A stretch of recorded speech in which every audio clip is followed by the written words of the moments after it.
नमस्कार छात्रों, जय हिंद। मेरा नाम राहुल सिंह, साइंस क्लास में आपका स्वागत करता हूं।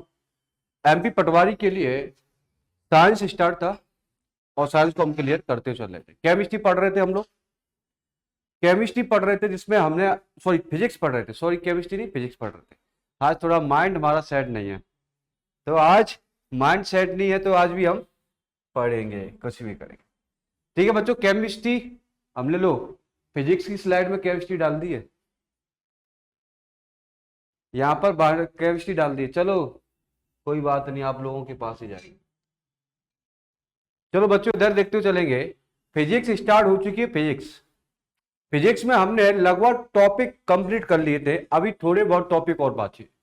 जैसे टॉपिक की बात करें फिजिक्स की, अभी हमारा बचा है दर्पण बचे, मिरर बचा है पूरा, लेंस बचा है पूरा का पूरा, और पूरा जैसे विद्युत धारा, विद्युत चुंबक, ये सारी की सारी टॉपिक बचा है हमारा।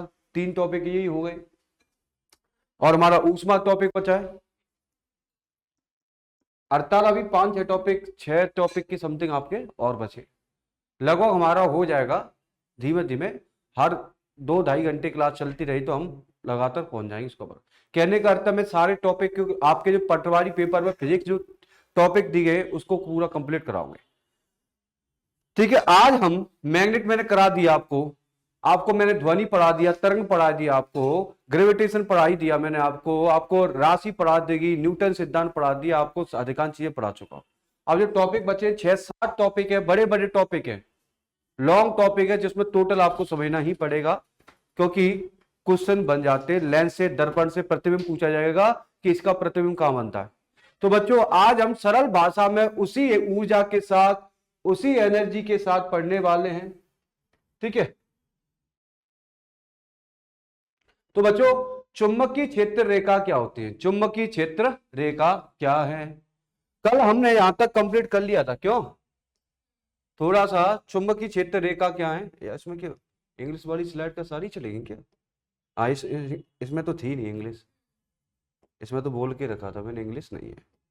हाँ हाँ, आज बन गई है, बस डालना बाकी है, बन चुकी है आपके पास, ग्रुप में डाल दूंगा। तो बेटा चुंबकीय क्षेत्र रेखा क्या होती है, चुंबकीय क्षेत्र रेखा बेटा इंग्लिश में आ भी डाल दूंगा कुछ समय के बाद, बस डालने वाला हूं। बन चुकी है आपकी पीपीटी, बस लैपटॉप खोलकर आपको डालने वाला हूं पीपीटी के माध्यम से। तो चुंबकीय बल क्षेत्र रेखा क्या है, तो प्यारे बच्चों जो भी बच्चे हैं वो जुड़ते चलें। आज हम चुंबक को पूरा खत्म करेंगे, लाइट को खत्म करने वाले हैं। प्रकाश जिसमें से सबसे ज्यादा प्रश्न पूछे जाते हैं वो भी आज खत्म करेंगे। ठीक है, जहां भी प्रॉब्लम हो आप मुझे बोलते चलना। लगातार आपको क्या करना है, पढ़ना है, और लंबे समय तक। कौन कौन जुड़ा है बच्चों? चलो बच्चे जुड़े हैं, कुछ बच्चे जुड़ चुके हैं। ओके ओके, ठीक है, शिव तिवारी, अमर सिंह, साक्षी जुड़ चुके हैं। ओके बच्चों, बात करेंगे चुंबकीय क्षेत्र रेखा क्या है।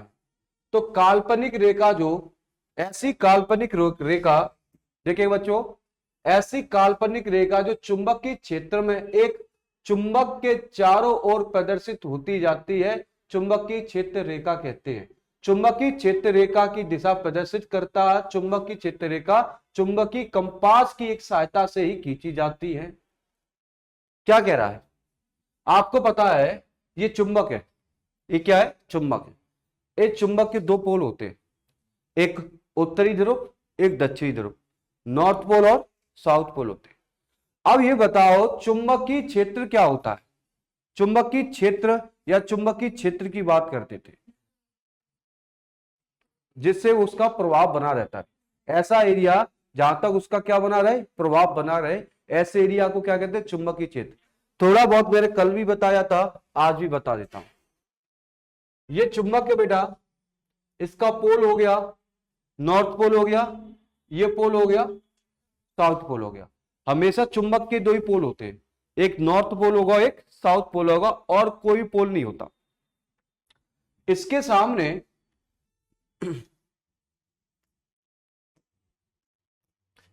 सामने यहां पर लोहा रखा है, तो ये लोहा किसकी ओर जाएगा, चुंबक की ओर। इसको कौन खींच लेगी, चुंबक खींच लेगी।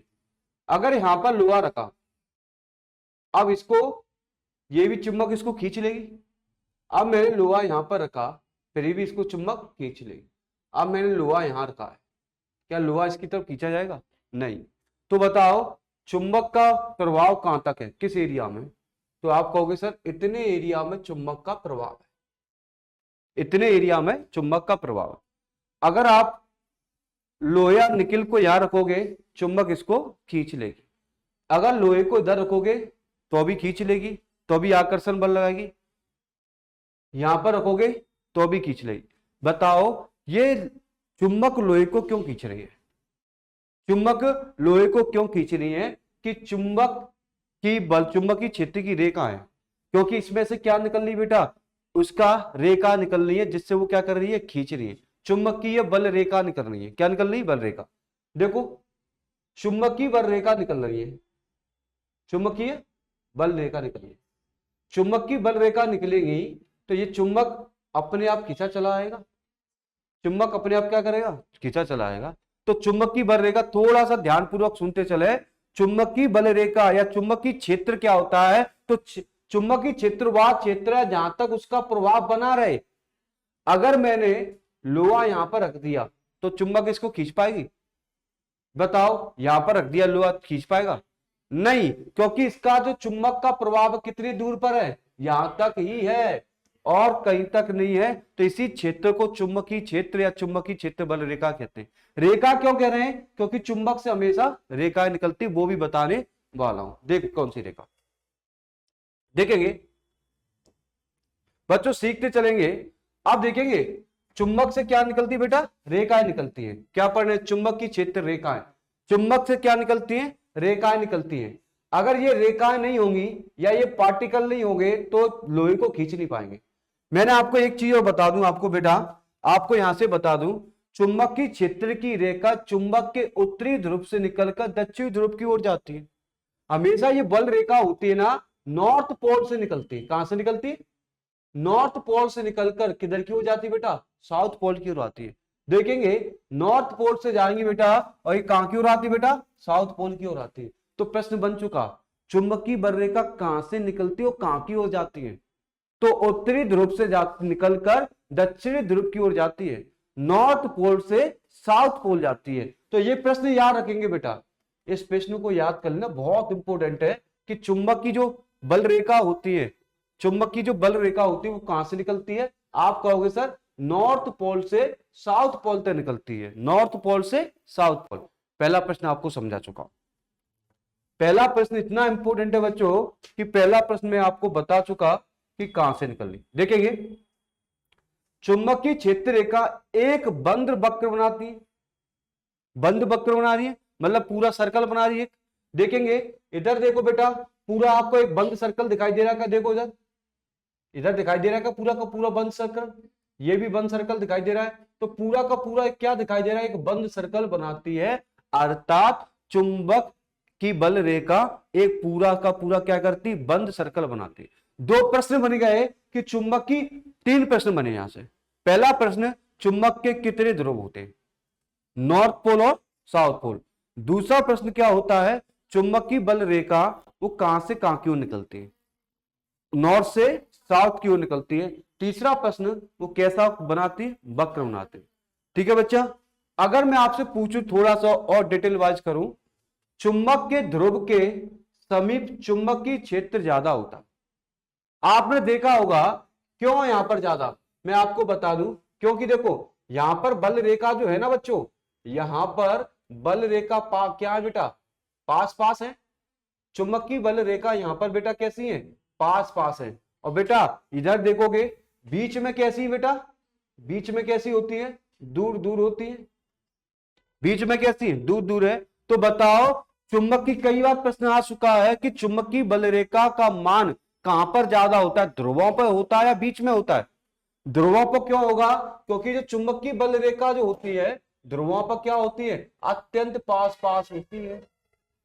अत्यंत क्या होगी? पास पास। अब देखना था, तो सृष्टि अवस्था को हटाकर थोड़ा सा पढ़ते हैं। मैंने आपसे बता दूं बेटा, ये मेरे पास चुंबक है, इसका एक पोल हो गया नॉर्थ पोल, एक पोल हो गया साउथ पोल, ये साउथ पोल, बीच वाला भाग है। ठीक है, अगर हम बचपन में चुंबक चुंबक खेले होंगे तो हम हमेशा कॉर्नर वाले भाग से ही क्या चिपकाते थे, लोहे को चिपकाते थे। तो जैसे मान के चलेंगे मेरे पास ये लोहा था थोड़ा सा,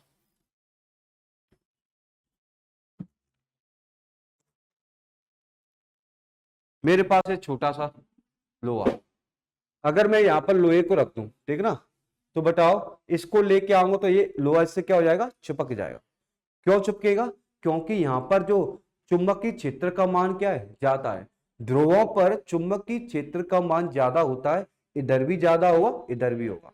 यहां पर चुंबकीय क्षेत्र का मान ज्यादा क्यों है, क्योंकि जिसकी जो बल रेखा होती है इस कोनों पर, ध्रुवों पर क्या होती है, ज्यादा होती है।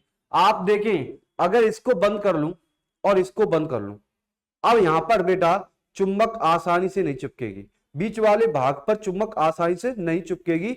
अगर चिपकेगी तो कहां पर जल्दी चिपकेगी, जैसे ही लोहे के पास ले जाते लोहा तुरंत इससे चिपक जाता है, यहां से चिपक जाएगा।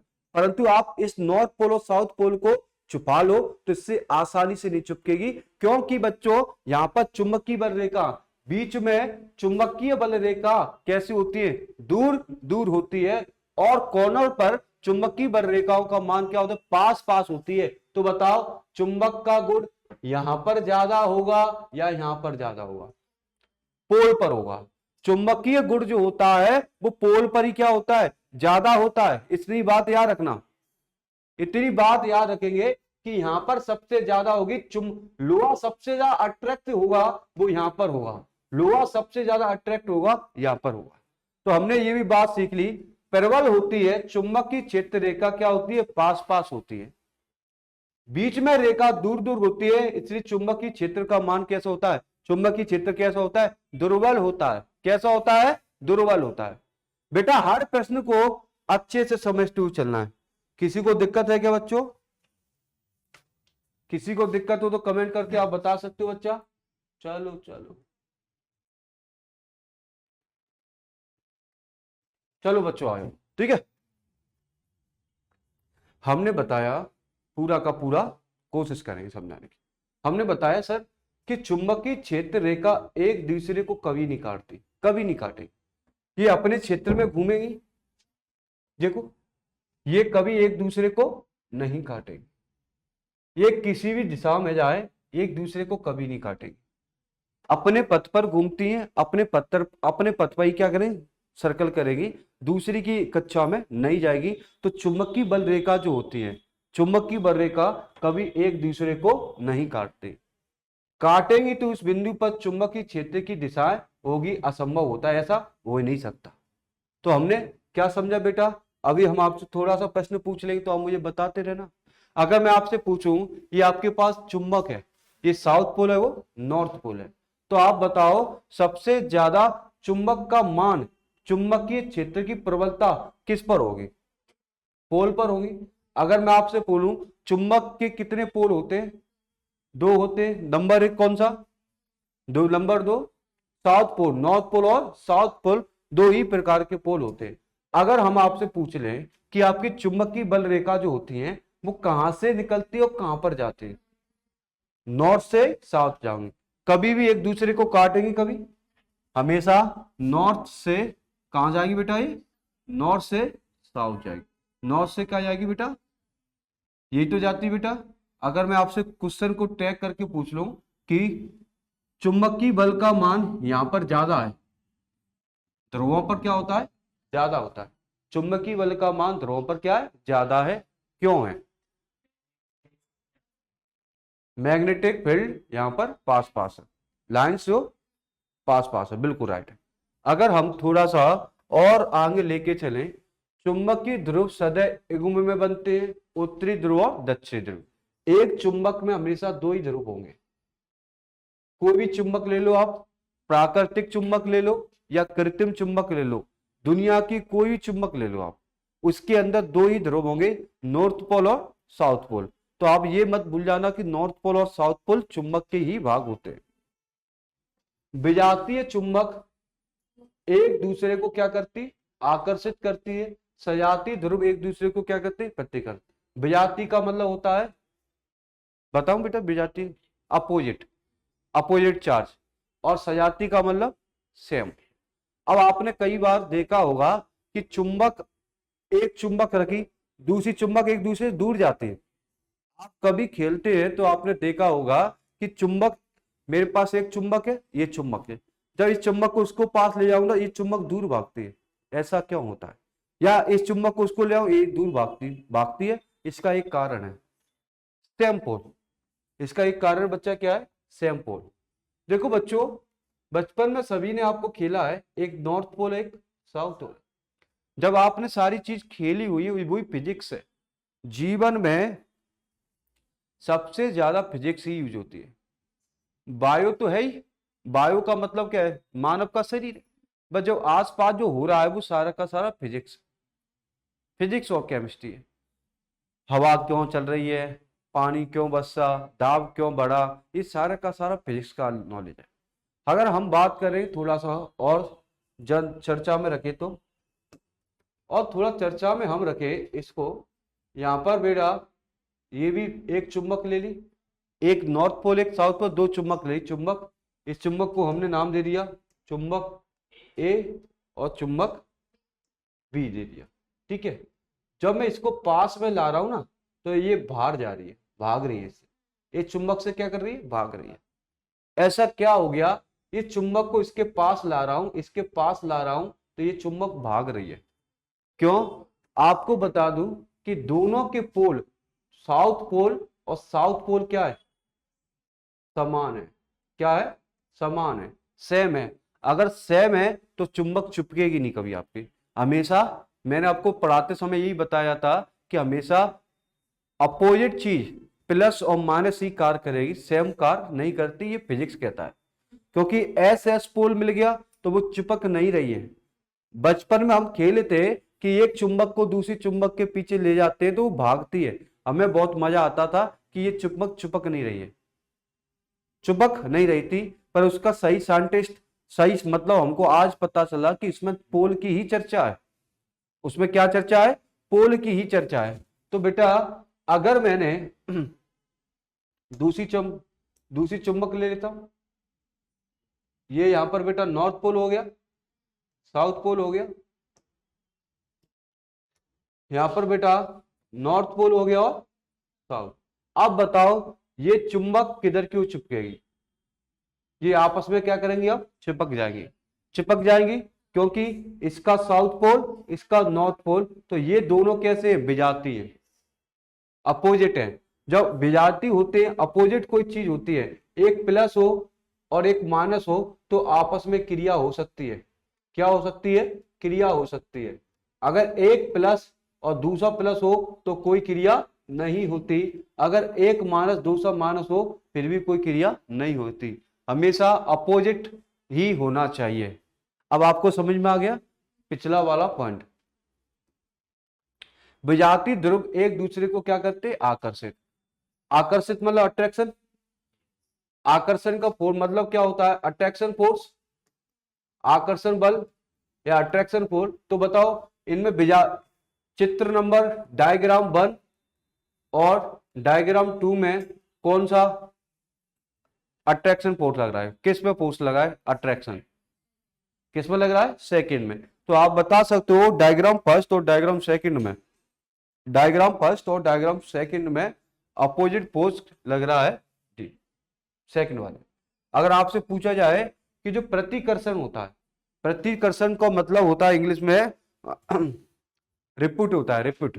प्रति मतलब इसको अट्रैक्शन फोर्स कहते हैं, उसे प्रतिकर्षण बोलते हैं, रिपुट फोर्स बोलते हैं। तो प्रतिकर्षण का मतलब होता है दूर जाना। क्या जाना? प्रतिकर्षण का बल का मतलब क्या होता है? दूर जाना। और आकर्षण बल का मतलब पास में आना। प्रति मतलब क्या होता है? दूर जाना। जब कोई वस्तु आपस से दूर जाती है उसे क्या कहते हैं? रिपोर्ट कहते हैं, प्रतिकर्षण बल कहते हैं। जब कोई दो वस्तु आपस में चिपकती है उसे क्या कहते हैं? आकर्षण बल कहते हैं। क्या बेटा ये समझ में आ गया प्रतिकर्षण क्या होता है और आकर्षण क्या होता है? तो बेटा इधर देखना, सजातीय ध्रुव के बीच में क्या होता है? प्रतिकर्षित होता है। क्या होता है? प्रतिकर्षित होता है। प्रत्येक चुंबक चुंबकीय पदार्थ के छोटे टुकड़ों को आकर्षित करती है। हाँ, चुंबक जो होगी चुंबक के छोटे पदार्थों को क्या करेगी? आकर्षित करती। छोटा चुंबक बड़ी चुंबक से चिपक जाता है। अगर आपसे पूछे मुक्त रूप में लटकी हुई चुंबक, इसको देखो बेटा थोड़ा, इसको देखो थोड़ा। मैंने बोला आपको एक थोड़ा सा थ्योरिकल बता देता हूं, थ्योरिकल थ्योरिकल। ये आपने चुंबक ली बेटा, आपके पास एक चुंबक है, बड़ा ध्यान से सुनना है इसको, पेपर नजदीक है आपका।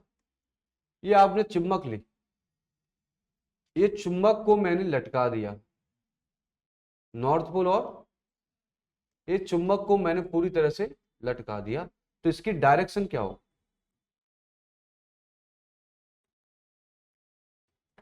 अगर चुंबक को हवा में लटका दो, चुंबक लिया, चुंबक को हवा में लटका दिया, अब इसकी डायरेक्शन पूछी जाए कि चुंबक की डायरेक्शन क्या होगी, तो चुंबक बताऊंगा आपको डायरेक्शन उत्तर होगी या दक्षिण होगी। हमेशा चुंबक को हवा में लटकाने पर वो उत्तर दिशा में ठहरेगी या दक्षिण दिशा में ही ठहरेगी। क्यों? क्योंकि उसके पास पोल कितने, नॉर्थ पोल और साउथ पोल। जब उसके पास दो ही पोल है, नॉर्थ और साउथ पोल, तो दिशा भी कितनी बताएगी, दो ही बताएगी। तो अगर चुंबक को लटकाने पर, चुंबक को क्या करे बच्चों, लटका रहे हैं, जब चुंबक को लटकाने पर उसकी डायरेक्शन क्या होगी, दिशा क्या होगी, तो आप कहोगे या चुंबक आपकी नॉर्थ दिशा में लटकी दिशा को बताएगी या आपकी साउथ दिशा को बताएगी। क्यों बताएगी? क्योंकि उसके पास क्या है बेटा, दो ही पोल है, नॉर्थ पोल और साउथ पोल है। अगर आपने कंपास देखा होगा, कंपास, कंपास आता है मूवियों में देखा होगा, कंपास के माध्यम से दिशा बताता, कंपास क्या बताता, डायरेक्शन बताता। तो कंपास क्या बताएगा, उत्तर और दक्षिण, क्योंकि उसमें मैग्नेटिक लगा रहता है। तो मैग्नेट हमेशा उत्तर और दक्षिण की दिशा को बताने कार्य करता है। अगर हवा में आप चुंबक को लटकाओगे तो हमेशा नॉर्थ और साउथ में ही रुकेगी। क्या मेरी बात समझ में आई बेटा? मुक्त रूप से लटकाई चुंबक उत्तर और दक्षिण दिशा को क्या करेगी, ठहरती है। वो हमेशा उत्तर की दिशा को बताएगी या हमेशा दक्षिण की दिशा को बताएगी, और कोई दिशा नहीं बताएगी। इतनी बात आपको क्लियर हुई क्या, समझ में आया बच्चों? कोई दिक्कत है बच्चों? कोई दिक्कत है तो कमेंट करके जल्दी बता दो। कोई दिक्कत है तो कमेंट करके बताओ जल्दी से, 2 मिनट का समय ले रहा हूं। थोड़ा सा बात करते हुए चलते हैं कि सर प्रतिचुंबकीय डायमैग्नेटिक क्या होता है, डायमैग्नेटिक क्या होता है। अगर हमें यहां से प्रश्न पूछे जाएंगे प्रतिचुंबकीय क्या होता है, अनुचुंबकीय क्या होती है, लोह चुंबकीय क्या होता है, डायमैग्नेट क्या होता है। अगर प्रतिकर, मैंने अभी एक फोर्स बताया था, प्रतिकर्षण फोर्स। प्रतिकर्षण फोर्स, दो प्रकार के फोर्स बताए थे। आकर्षण, फिजिक्स और केमिस्ट्री में दो ही फोर्स चलती है, अट्रैक्शन और प्रतिकर्षण, दो ही फोर्स चलेंगे, तीसरा फोर्स नहीं चलता। जब वस्तुएं पास पास आएंगी, एक दूसरे के संपर्क में आएंगी, तो वहां आकर्षण बल लगता है, अट्रैक्ट, और दूर जाएंगी तो वो कौन सा बल लगेगा, प्रतिकर्षण बल लगता है। तो हमने आकर्षण बल, प्रतिकर्षण, उसी तरह प्रतिचुंबकी कहते हैं, क्या कहते हैं, डायमैग्नेटिक मटेरियल्स, पदार्थ। क्या? वे पदार्थ जो बाहरी चुंबकीय क्षेत्र में रखे जाने पर क्षेत्र की विपरीत दिशा में क्या करते हैं, चुंबकत्व होते हैं। अर्थात आपको नाम से भी समझ में आ रहा होगा, प्रति एक आकर्षण बल था, एक प्रतिकर्षण बल था। प्रतिकर्षण बल में देखना, इधर देखो, उधर इधर देखेंगे, चुंबकीय क्षेत्र में ऐसे पदार्थ चुंबकीय क्षेत्र रखने दिशा के क्या होते हैं, विपरीत जा रहे हैं। यहाँ पर आपको दिखाई दे रहा है क्या, ये मेरे पास चुंबक है, चुंबक के पास कोई पदार्थ रखा है, तो इसकी ओर नहीं आ रहा, वो इसकी ओर चिपक नहीं रहा है, बल्कि इसकी कहा जा रहा है, विपरीत जा रहा है। जब इसके विपरीत जाएगा तो वो कौन सा कहलाता है, डायमैग्नेटिक, वीकली रिप्लाइड और मैग्नेट। तो यहां पर कौन सा फोर्स लगता है, डायमैग्नेट फोर्स लगेगा। तो डायमैग्नेट फोर्स का मतलब क्या होता है, अगर चुंबक के पास कोई मटेरियल को रखा है, कोई पदार्थ रखा है, और वो उससे चिपक नहीं रहा, जब उससे वो चिपक नहीं रहा, उससे दूर दूर जा रहा है, जब उससे क्या जा रहा है, दूर जा रहा है, जब दूर जा रहा है, तो ऐसी स्थिति में, ऐसे केस को क्या कहते हैं, हम प्रतिचुंबकीय केस कहते हैं। अब प्रश्न आपका उठेगा, तो सर ऐसे कौन से पदार्थ है जो चुंबक से दूर भागते हैं, प्रश्न बनेगा। तो ऐसे पदार्थ जैसे, जैसे आपको बता दें, तांबा हो गया, चांदी हो गया, जस्ता हो गया, एंटीमनी हो गया, सोना हो गया, हीरा हो गया, नमक और जल, अल्कोहल, नाइट्रोजन, हाइड्रोजन, ये सब में प्रति चुंबकीय गुण होता है। ये चुंबक के पास जाते नहीं है, ना ही, समझ में आ रहा है? तो प्रश्न कैसे बनेगा, प्रश्न को भी सुनना स्टार्ट करें। पूछा जाएगा दिए गए वाक्य में प्रति चुंबकीय डायमैग्नेट गुण का पदार्थ का गुण नहीं है या है। यहां पूछ हम लोग कि एंटीमनी चुंबक से चिपकता नहीं है, तो एंटीमनी कैसा है, प्रति चुंबकीय। अगर नाइट्रोजन पूछा जाए तो वो भी प्रति चुंबकीय। धैर्यता सीखना कि पेपर में आबकारी विभाग का पेपर भी सुन रहे होंगे आप लोग, क्या स्थिति हो रही बेटा, पेपर का लेवल ही पता नहीं क्या कर दिया। पेपर का लेवल का मतलब है कि जिस लेवल की आप पढ़ रहे हो ना, उस लेवल तुम पढ़ ले तो पहले तो आप डॉक्टर इंजीनियर बन जाओगे, ऐसा पेपर आ रहा है। शायद उनको भर्ती करानी नहीं है या उनको नौकरी देनी नहीं है। पेपर पता नहीं कहां से लेकर आ रहे हैं, कहां से क्वेश्चन दे रहे हैं पता नहीं। जो 4-5 साल का जो गैप हो गया था, वहां पर उन्होंने पता नहीं किस प्रकार से क्वेश्चन लेके आ रहे हैं, जो कहीं किसी भी किताब में सिलेबस से बाहर है पूरा। आप मैथ पढ़ते हो, किससे पढ़ते हो, सिलेबस के अनुसार पढ़ते हो। आपने अगर औसत पढ़ा, आपने टाइम वर्क पढ़ा, क्यों पढ़ते हो, औसत के अनुसार पढ़ते हो, मतलब सिलेबस के अनुसार पढ़ोगे ना, ये टॉपिक है तो यही पढ़ेंगे। आप फिजिक्स पढ़ रहे हो तो यही टॉपिक तो यही पढ़ के जाएंगे। पूरा फिजिक्स पढ़ना हो तो फिर तो 11th-12th द्वारा ज्वाइन करना पड़ेगा। अगर आप इतना ही डीपली फिजिक्स पूछो तो तुम्हें नीट की तैयारी करनी पड़ेगी, दोबारा से इंजीनियरिंग आईआईटी की तैयारी करनी पड़ेगी। वो आप सिलेबस में है ही नहीं, तो वो वहां से क्वेश्चन कैसे पूछ सकते हैं आप लोग। थोड़ा सा इनको शायद भर्ती, इनको क्या जॉब देनी नहीं है, बच्चे से कुछ भी पूछ रहे हैं, कुछ भी। ऐसे ही पीएससी में होता है, आयोग करता है। पहले पहले 2020 वाला पेपर दिया था, इतना टफ था फ्री वाला, और 2021 वाला दे दिया लल्लू वाला, लिस्ट पहुंच गई 77-80। चलो बात करें वे, तो आपको ये प्रतिचुंबकी बात समझ में आ गई, प्रतिचुंबकी क्या होता है। तो प्रतिचुंबकी आपको पता चल गया, तो हमने इसको पूरा डिटेल से बता चुके हैं कि प्रतिचुंबकी क्या होता है, डायमैग्नेटिक मैटर क्या होता है।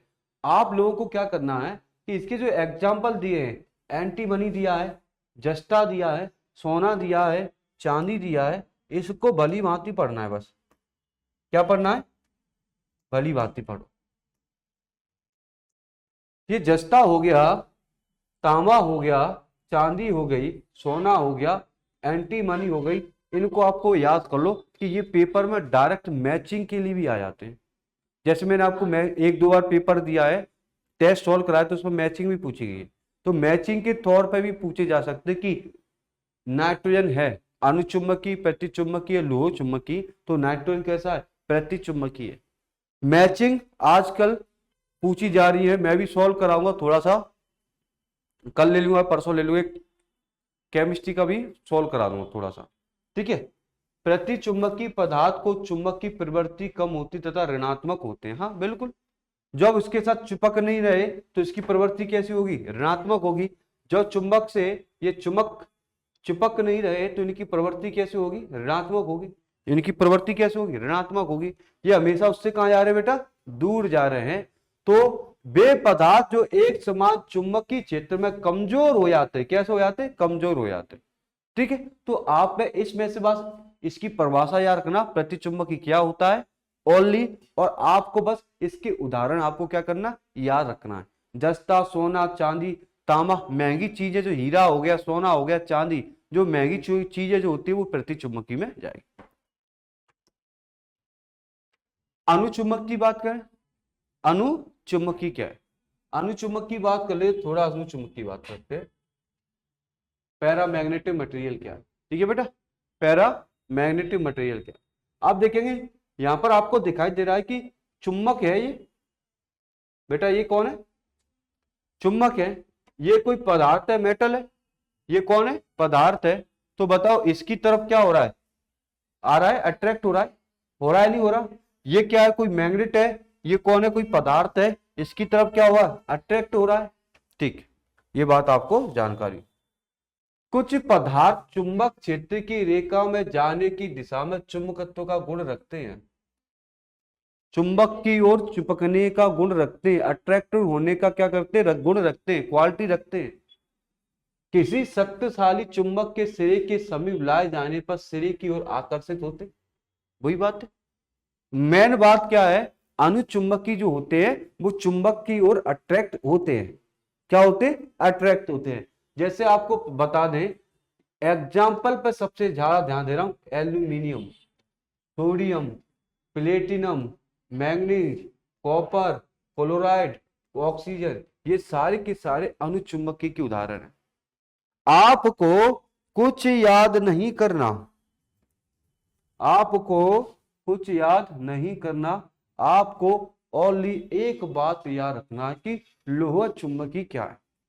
आपको ये बात याद करना है कि अनुचुंबकी की परिभाषा याद कर लो, और आपको सेकंड बात याद करनी है कि इनके एग्जाम जो होते हैं, aluminium, sodium, platinum, manganese, copper, ये प्रश्न ही पूछी जाएंगे आपसे, और अंदर की कोई डिटेल नहीं पूछी जाएगी। ना आपसे पूछा जाएगा जब इन पदार्थों का असमान चुंबकीय क्षेत्र में रखा जाता है तो ये कम तीव्रता वाले भाग से अधिक तीव्रता वाले भाग की ओर आकर्षित होते हैं। हाँ, अर्थात ये किसकी तरफ आकर्षित हो रहे होंगे, ये हो रहे हैं चुंबक की ओर आकर्षित। किसकी ओर आकर्षित, चुंबक की ओर। तो आपको इसमें कुछ नहीं याद रखना, परिभाषा कंप्लीट कर लो परिभाषा कंप्लीट।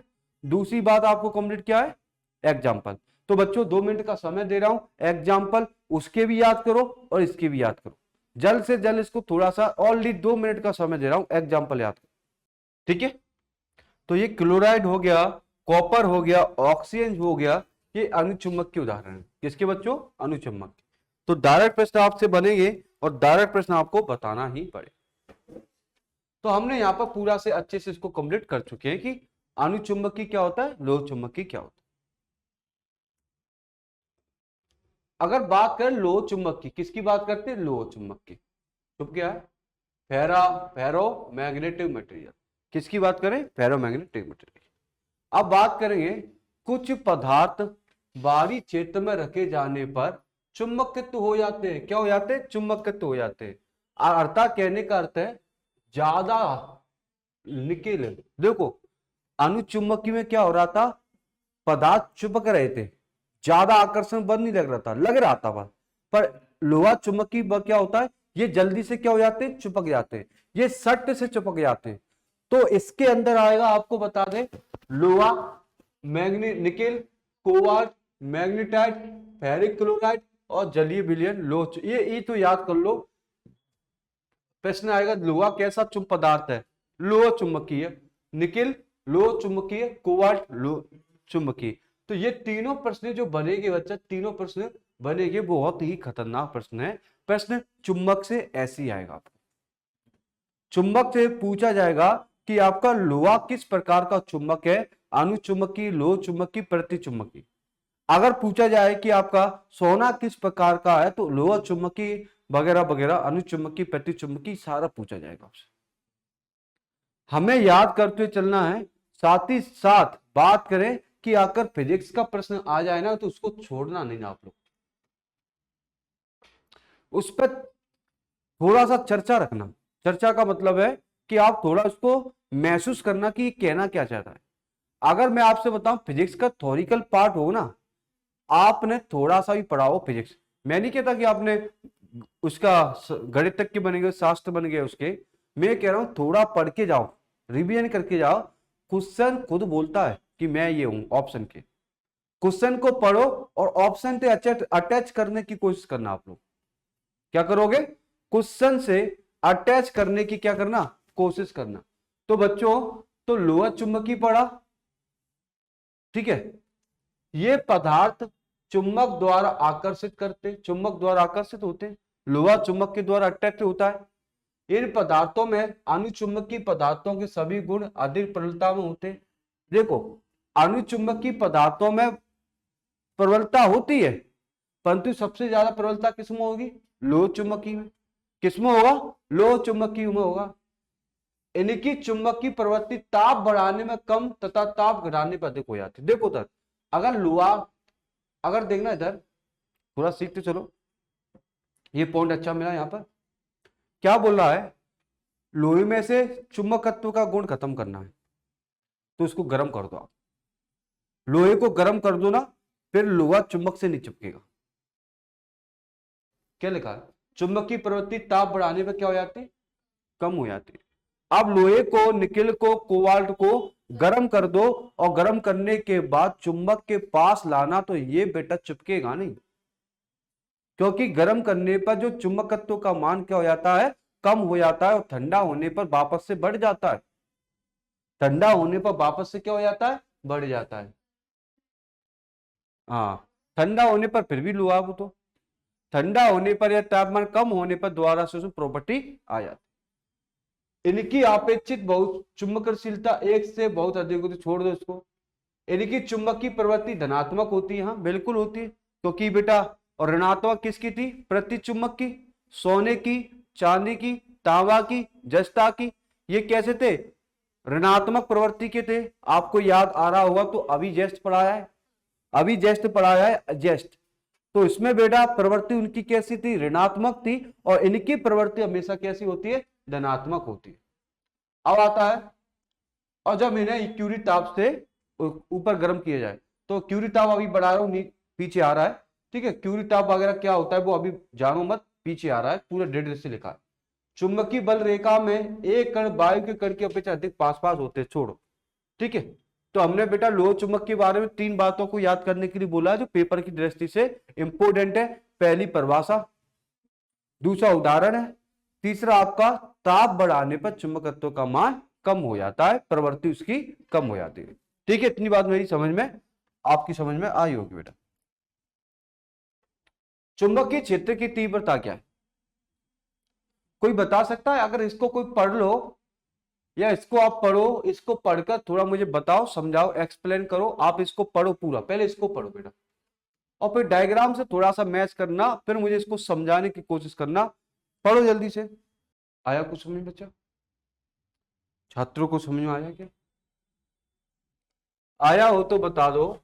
या चुंबकीय क्षेत्र किसी पदार्थ की चुंबक की मात्रा, चुंबकन की मात्रा को मापता है। दूसरे शब्दों में, निर्वात में चुंबक की प्रेरणा एवं निर्वात में पारगम्यता के अनुपात को चुंबकीय क्षेत्र कहा जाता है।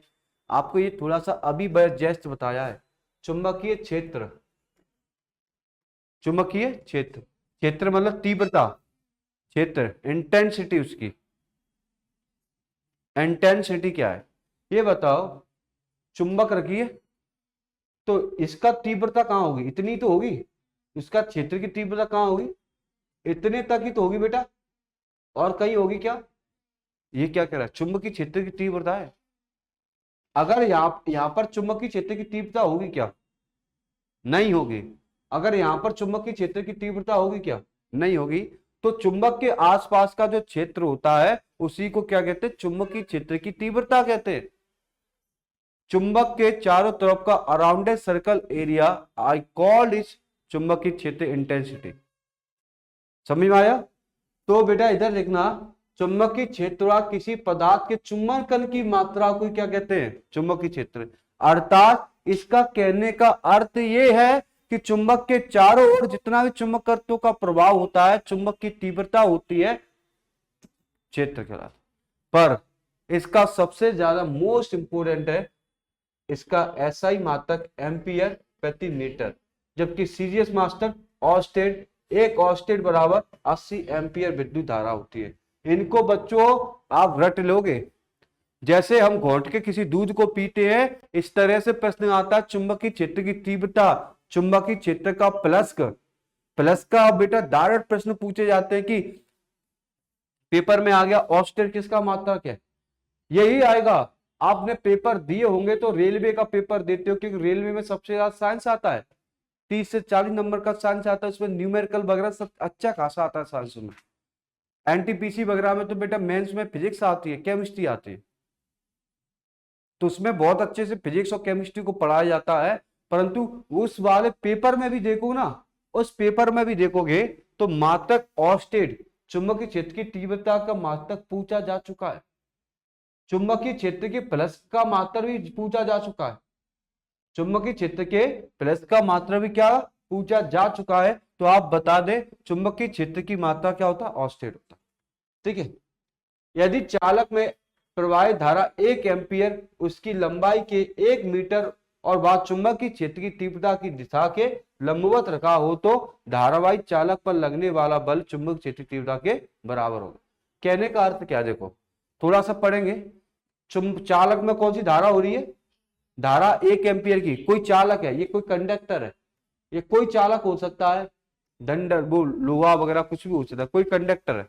इस चालक में 1 एम्पियर की और चालक की लंबाई कितनी है, धारा भी देखो उधर, इसकी जो लेंथ है, इसकी लेंथ है वो 1 मीटर है, और जो इसमें धारा जो बह रही है, विद्युत करंट जो बह रहा है वो कितना बह रहा है, 1 एम्पियर का बह रहा है, 1 एम्पियर का बह रहा है।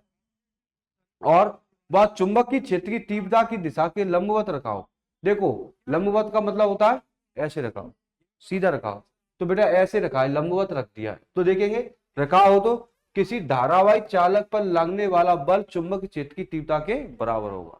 तो इस पर जो लगने वाला जो फोर्स होगा वो धारा 1 एम्पियर की धारा के बराबर ही होगा, वो भी बल 1 एम्पियर निकले। परंतु अभी भी दोबारा बता रहा हूं, पेपर में यही पूछा जाएगा बस, ऑस्टेट वाला क्वेश्चन।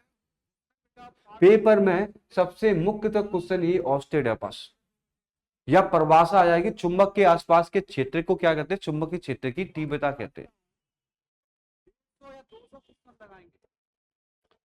चुंबकीय फ्लक्स, ये भी सबसे इंपोर्टेंट है, ये सबसे ज्यादा इंपोर्टेंट है, चुंबकीय फ्लक्स क्या।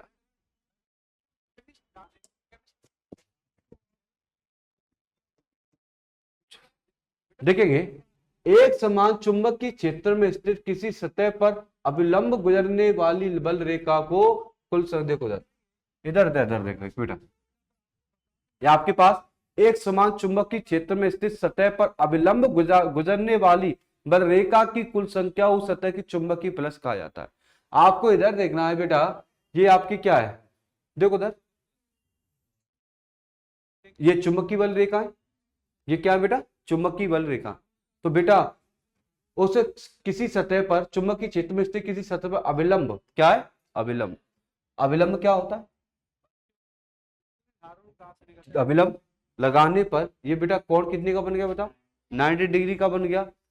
उसी को क्या कहते हैं, चुंबकीय प्लस कहते हैं, चुंबकीय प्लस कहते हैं। चुंबकीय क्षेत्र में जब अविलंब से गुजरने वाली बल रेखा, देखो बेटा ये अविलंब बना, तो इससे गुजरने वाली जो रेखा होंगी, इससे गुजरने वाली जो रेखा होती है चुंबकीय प्लस कहलाता है।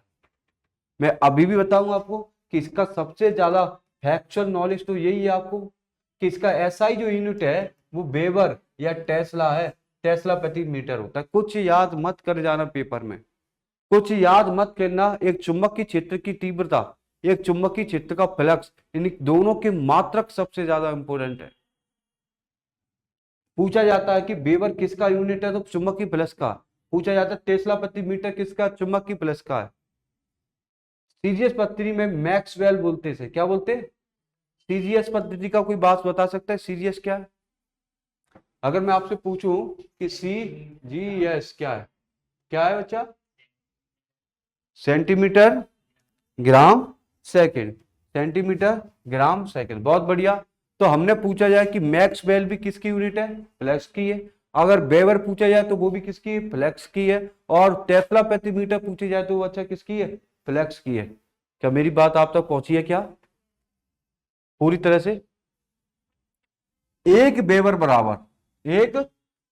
बराबर एक टेस्ला मीटर प्रति बराबर होता है। आप ठीक है याद कर लेना, पर 2 से 3 बातें मैं आपको बता दी, ये वेबर और टेस्ला और मैक्सवेल को मत छोड़ देना।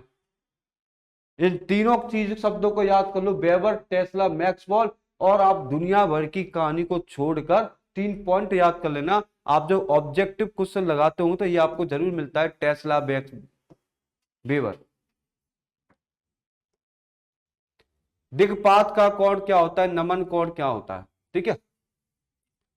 किसी स्थान पर पृथ्वी की भौगोलिक यामोत्तर, ध्यान रख लो, पृथ्वी के भौगोलिक यामोत्तर और चुंबकीय यामोत्तर के बीच के कोण को क्या कहते हैं, दिक्पात का कोण। अगर बात करेंगे, इधर देखो बेटा, इधर अगर मैं आपसे क्वेश्चन को चेक करूं तो क्या बोला है, पृथ्वी के भौगोलिक यामोत्तर और चुंबकीय यामोत्तर के बीच लगने वाला बल। तो उधर अगर चुंबक को लटका दो, यहाँ पर चित्र में दूसरा बड़ा आ गया है, इधर देखना, तो इधर देखना, ये पृथ्वी हो गई, ये कौन सा मैग्नेट हो गया नॉर्थ पोल। तो चुंबकीय यामोत्तर और पृथ्वी के यामोत्तर के बीच में ये वाला पार्ट है, यहां पर जो बल लगेगा या कोण बनेगा, उस कोण को क्या कहते हैं, नमन। आपको इधर देखना, इधर ये कंपास है बेटा, क्या है, कंपास है, ये क्या है, कंपास है। यहाँ पर देखना, कंपास में 90 डिग्री है, 180 डिग्री है, 270 डिग्री है, कोण बना। तो बेटा इधर देखना है बेटा, अगर बात करें तो कंपास की सुई, जो हमने कोण निकालते हैं, कोण निकालते हैं, तो कंपास की सुई किसने, मैग्नेटिक फील्ड की नॉर्थ को आ रही। तो ये वाला, और ये कौन सा हो गया, पृथ्वी। तो इनके बीच में जो कोण बनता है, उस कोण को हम क्या कहते हैं, दिक्पात का कोण कहते हैं। क्या कहते हैं, दिक्पात। तो दिक्पात का कोण हमेशा किसके बीच में बनता है, पृथ्वी के बीच में और चुंबक के बीच में। तो यहाँ पर चुंबक हो गया, ये वाला भाग चुंबक की मैग्नेटिक नॉर्थ हो गया, इस वाले भाग के बीच में जो कोण बनेगा उसे हम क्या कहते हैं, दिक्पात का कोण। ठीक है, पृथ्वी के उस स्थान को दिक्पात का काय कोण। न्यून कोण होता है मतलब कम होता है, और 90 डिग्री से भी क्या होगा, कम होगा। ठीक है, 90 डिग्री से भी क्या होगा, कम होगा। तो आपको इसमें दो सेंटेंस क्या याद रखे, पृथ्वी के भौगोलिक यामोत्तर और चुंबकीय यामोत्तर। नमन कोण को कोई बच्चा पढ़ो और मुझे इस चित्र में बता के दिखाना। नमन कोण या नति कोण, नति कोण भी कहते हैं, ये बहुत इंपॉर्टेंट क्वेश्चन है। नमन दिक्पात का कोण भी इंपॉर्टेंट है, और नमन कोण, नति कोण, इंग्लिश में नति कोण कहते हैं। इसको पढ़ो, इससे मुझे समझाओ, हॉरिजेंटल वगैरह सब लिखा है इसमें। कोई बच्चों को दिक्कत है, कोई दिक्कत नहीं बच्चों, हाँ। तो सभी बच्चों नमन कोण की ओर मुझे बताओ, नमन कोण क्या होता है। ये डायग्राम में पूरा पूरा बता रहा है, डायग्राम के माध्यम से। ठीक है, चलो बच्चों, ठीक है, कोई बच्चा बताएगा मुझे। किसी स्थान पर चुंबकीय यामोत्तर में मुक्त रूप से लटकाई गई सुई की अक्ष क्षैतिज के साथ जो कोण बनाती है, क्षैतिज मतलब वर्टिकल, हॉरिजॉन्टल, कौन सा, हॉरिजॉन्टल। अब चित्र को देखकर थोड़ा समझ में आया है क्या, थोड़ा सा। चुंबकीय यामोत्तर में मुक्त रूप से लटकाई गई सुई अक्ष क्षैतिज के साथ जो कोण बनाती है, उस स्थान पर जो आया बेटा, आया चुंबकीय यामोत्तर मुक्त रूप से। देखो मैंने यहां पर चुंबक ले लिए, क्या लगा ली, चुंबक। चुंबक को धागे से बांध दिया, अब इसको लटका दिया है, तो ये लटकी रहेगी। तो ये चुंबकीय यामोत्तर हो गई। ये कौन सा हो जाएगा, भौगोलिक यामोत्तर, पृथ्वी का भौगोलिक यामोत्तर। ये कौन सा यामोत्तर है, चुंबकीय। ये कौन सा हो जाएगा, तो ये वाला जो कोण बनेगा उसी को क्या कहते हैं, नमन कोण। इधर देखेंगे, इधर देखना, कोशिश करना, हमेशा 90 डिग्री का होगा। अगर इसको ऐसे लटा के आया, देखो ये बांध दिया मैंने, इसको चुंबक को क्या कर दिया, बांध दिया है, और चुंबक को लटका दिया। चुंबक थोड़ी ऐसी हो गई है, लटकेगी बेटा, हॉरिजेंटल लटक रही है, ऐसे क्षैतिज रूप से लटक रही है। यहां से बांधा मैंने, इसको लटकाया, तो देखा गया कि इसके बीच में ऐसे लटकी, तो कोण बनना है, ये कोण बनना बेटा। ये जो कोण को ही क्या कहते हैं, नति कोण कहते हैं। देखो समझो इधर, लो बांध दिया बेटा, बांध दिया, इसको बांध दिया, हवा में लटकी है, तो ये हॉरिजेंटल हो गया, क्षैतिज। अब बेटा हॉरिजेंटल हो गया, तो ये वाला भी भाग तो होगा, पृथ्वी लगा दिए, तो इसके बीच का जो एंगल बनेगा उसको क्या कहते हैं, नमन कोण या नति कोण कहते हैं। ठीक है, चुंबकीय यामोत्तर में मुक्त रूप से लटकाई गई सुई क्षैतिज रूप से जो कोण बनाती है, उस स्थान पर नमन कोण कहा जाता है। और नमन कोण का मान याद रखना हमेशा कितना होगा, भूमध्य रेखा पर नमन कोण का मान, देखो यहाँ पर अधिकतम मान पृथ्वी पर ध्रुव, देखो पृथ्वी के ध्रुव पर अधिकतम नमन कोण कितना होगा, 90 डिग्री होगा, जबकि भूमध्य रेखा पर नमन कोण का मान क्या होगा, 0 होगा। ये दो प्रश्न याद रखना, दो प्रश्न। हमेशा नमन कोण में हॉरिजेंटल लटकती है, क्या लटकती है, हॉरिजेंटल लगती है। ठीक है, तो ये बात भी आपको समझ में आएगी, जो हॉरिजेंटल लटकती है। तो ध्रुवों पर नमन कोण का मान 90 होता है, जबकि भूमध्य रेखा इक्वेटर हमेशा क्या होता है, 0 होता है। ठीक, क्यूरी ताप क्या है, क्यूरी ताप अभी बताया था, पहले एक शब्द आया था क्यूरी ताप था, मैंने वहां पर स्टॉप कर दिया था, पर अब बता रहा हूं क्यूरी ताप क्या होता है। एक बार पढ़ो जल्दी से, एक बार पढ़ो बेटा, अब एक बार ये आपको समझ में आया, ये मेरी गारंटी है, ये जल्दी समझ में आएगा। कुछ समझ में आया? बहुत कुछ समझ में आ रहा हो, आप थोड़ा पढ़ के देखे तो बहुत कुछ। क्या कह रहा है, पहली बात भी बताओ, अगर मैं टेम्परेचर बढ़ाऊंगा तो चुंबकत्व का गुण बढ़ेगा या घटेगा? मेरी बात सुनो, मैंने अभी कुछ समय पहले ही बताया, कुछ मिनट पहले ही बताया है, अगर आप किसी पदार्थ या चुंबक, जैसे मान मान के चले कोई चुंबक है या लोहा है, उसको तुम गर्म कर दो तो वो चुंबक से चिपकेगा, उसका चुंबकत्व क्या हो जाएगा, खत्म हो जाएगा ना। यही तो बात लिखी उसमें। किसी ताप पर लोहा चुंबकीय पदार्थ या अनुचुंबकीय पदार्थ पर लोहा लो कोई पदार्थ निश्चित ताप है जिसमें लोह चुंबकीय पदार्थ अनुचुंबकीय पदार्थ एक प्रतिचुंबकीय पदार्थ में बदल जाए। कहने का अर्थ क्या है, वह ताप। लोह चुंबक के उदाहरण बताओगे कोई? हाँ, लोहा, निकेल, कोबाल्ट, लोहा निकेल कोबाल्ट, लोहा निकेल कोबाल्ट, है ना। अब ये कौन से बेटा, अनुचुंबकीय। ये बताओ इसमें चुंबक का गुण कम होगा या सबसे ज्यादा होगा इनमें? मैं आपसे ये नहीं पूछा, गर्म नहीं कर रहा, मैं आपसे ये पूछ रहा हूं इनमें सबसे ज्यादा चुंबक का गुण किसमें होगा? प्रतिकर्षण में चुंबकीय पदार्थ में होगा, अनुचुंबकीय हो या लोह चुंबकीय? लोह चुंबकीय में होगा, ये चुंबक से जल्दी चिपक जाती है। अब हमको बात कर रहे हैं, ये जब अगर मैं आपसे पूछूं कि लोहा निकिल और कोबाल्ट, लोहा निकिल और कोबाल्ट ये तीनों कौन है, लोह चुंबकीय है ना बेटा। अब इसको क्या करना है, इसको बदलना है अनुचुंबकीय में, अनुचुंबकीय में बदलना है, या इनको क्या बदलना है, प्रतिचुंबकीय में। बेटा इधर देखना, थोड़ा समय लेना, खत्म हो जाएगा ये। मैं क्या कह रहा हूं, अगर किसी भी पदार्थ की चुंबक के गुण को कम करना है तो क्या करते हो, तापमान करते हो। ये लोहा है, इसके चुंबक को कम करना है, इसकी प्रबलिटी को कम करना है तो क्या करो, इसको गर्म कर दो, ये चिपकेगा नहीं। अब लोहा निकिल और कोबाल्ट को क्या करूं कि वो किसमें बदल जाए, अनुचुंबकीय और निकिल। तो मतलब इसमें बताओ चुंबकत्व का गुण, इन दोनों में चुंबकत्व का गुण ज्यादा होता है कम होता है? इसमें तो ना के बराबर होता है, इसमें थोड़ा बहुत होता है। तो क्या करोगे, लोहा चुंबकीय पदार्थ लोहा निकिल को तो हम क्या कर दो, जिस तापमान पर गर्म करते हो ना, जिस तापमान पर गर्म कर कर, उसी को क्या कहते हैं, क्यूरी ताप कहते हैं। जिस तापमान पर गर्म करते रहोगे ना, गर्म करते रहोगे तो वो बेटा उसके गुण क्या हो जाएंगे, चुंबक के गुण क्या हो जाएंगे, खत्म होते चले जाएंगे, और वो धीरे धीरे किस में बदल जाएगा, अनुचुंबकीय और प्रतिचुंबकीय बदल जाएगा। जैसे लोहे को 770 डिग्री पर गर्म करो ना तो उसको अनुचुंबकीय में या प्रतिचुंबकीय में बदल जाएगा। अगर कोबाल्ट को 1121 पर गर्म करो तो वो अनुचुंबकीय या उसमें प्रतिकूल। तो अगर जिस तापमान गर्म करते हो और गर्म करने के बाद उसकी प्रबलिटी या चुंबकत्व का गुण क्या हो जाए, खत्म हो जाए, और खत्म होने के बाद किसमें आ जाए बेटा, अनुचुंबकीय, उसी ताप को क्या कहते हैं, क्यूरी ताप कहते हैं। मेरी बात समझ आई बेटा, क्यूरी ताप क्या होता है? तो बेटा क्यूरी ताप आपको क्लियर हो गया। अगर एक बार आप देख सकते हो तो पूरा देख लो, जल्दी से जल्द एक बार पूरे से देख लो क्यूरी ताप क्या होता है।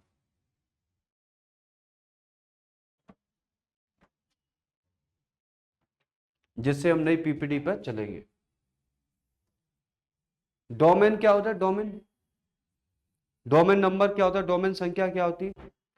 डोमेन संख्या होता है लोह चुंबकीय पदार्थ में प्रत्येक परमाणु एक चुंबक होता है। अभी आप क्या कह रहे हो, अगर बच्चों थोड़ा इसको पढ़ने के बाद पहले हमेशा पूरे मन से क्वेश्चन को पढ़ा करो। हमारी आदत इतनी बिगड़ चुकी है कि हम बिना पढ़े आंसर देते हैं। ये तो ये कह रहा है, आपको ये सेंटेंस खुद बोलेगा आपसे, मैं अभी आपको बता दूं, ये सेंटेंस चिल्ला चिल्ला कर आपसे कहेगा कि मैं ये कह रहा हूं, ये सेंटेंस कहेगा, बोलो, पढ़ो, पढ़ो उसको। अगर 2 से 5 मिनट आपने दे दिया इसको, ये सेंटेंस आपसे चिल्ला चिल्ला के कहेगा कि डोमेन संख्या क्या होती है या डोमेन नंबर क्या होता है। आया बच्चों, आया क्या? चलो इधर, लोह चुंबकीय पदार्थ का प्रत्येक परमाणु क्या होता है, चुंबक होता है। लोह चुंबकी। बेटा किसकी बात कर रहा हूं? लोह चुंबक की। लोह चुंबक में उदाहरण किसका ले सकता हूं? कोई लोह चुंबक का एक उदाहरण बता दो। आयरन। लोहा ले लेता हूं बेटा, आयरन ले लेता हूं। लोह चुंबक का एक उदाहरण ले लिया, लोहा ले लिया बेटा। इसका प्रत्येक एटम, बताओ लोहे का प्रत्येक एटम क्या होगा? लोहे का प्रत्येक एटम क्या होगा? चुंबक प्रॉपर्टी होगी। अगर लोहे को छोटे टुकड़ा भी तोड़ो ना, उसमें भी चुंबक का प्रबलता होगी। तो उसमें प्रत्येक एटम में क्या होगी? मैग्नेटिक, मैग्नेटिक प्रॉपर्टी होगी।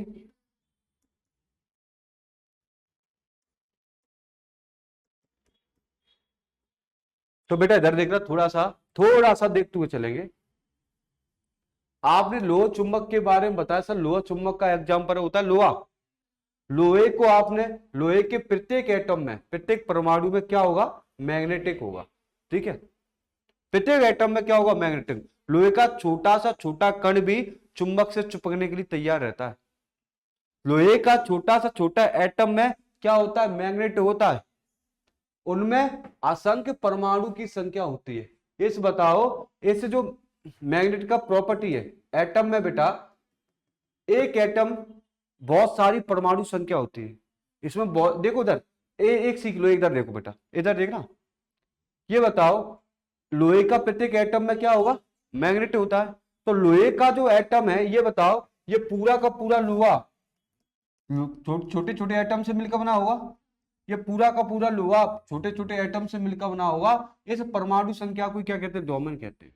जब छोटे छोटे एटम से मिलाकर बना होता है, ये छोटे छोटे एटम को ही, छोटे छोटे एटम को संयुक्त रूप से बोल दो,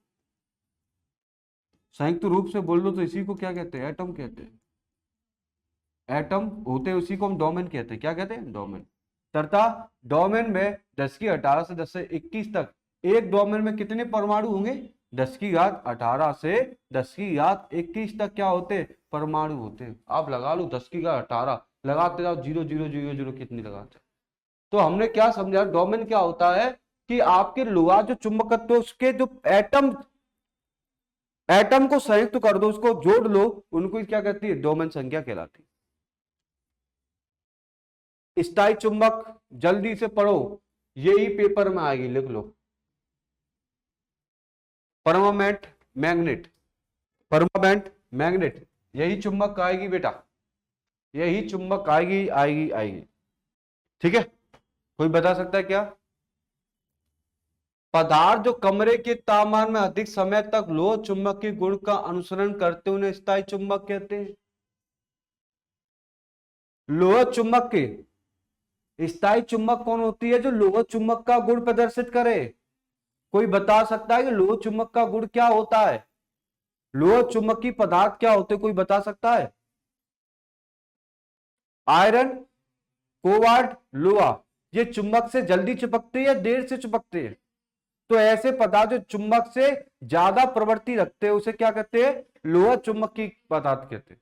क्या कहते हैं? लोह चुंबकीय। तो बेटा स्थायी चुंबक जो होते हैं ना, स्थायी चुंबक कौन होंगे? लोह चुंबकीय। स्थायी चुंबक स्टील से, फौलाद वाले स्टील से बनाए जाते हैं। ये पॉइंट याद रखना। स्थायी चुंबक किससे बनाए जाते हैं? स्थायी चुंबक स्टील से, इस्पात से बनाए जाते हैं। ये भी याद रखो कि इसके स्टील और इस्पात से बनाए जाते हैं। और कोबाल्ट स्टील तथा टीकानेल आदि से स्थायी चुंबक बनाते हैं। तो आप इस पॉइंट को भूल मत जाना कि स्टील जो होती है उससे स्थायी चुंबक बनाए जाते हैं। और स्थायी चुंबक की कैसी प्रॉपर्टी होती है? लोह चुंबकीय। प्राकृतिक चुंबक क्या होते हैं? कृत्रिम चुंबक शुरुआत में बता चुका हूं, यहां पर भी एक बार डिस्कशन कर लेता हूं।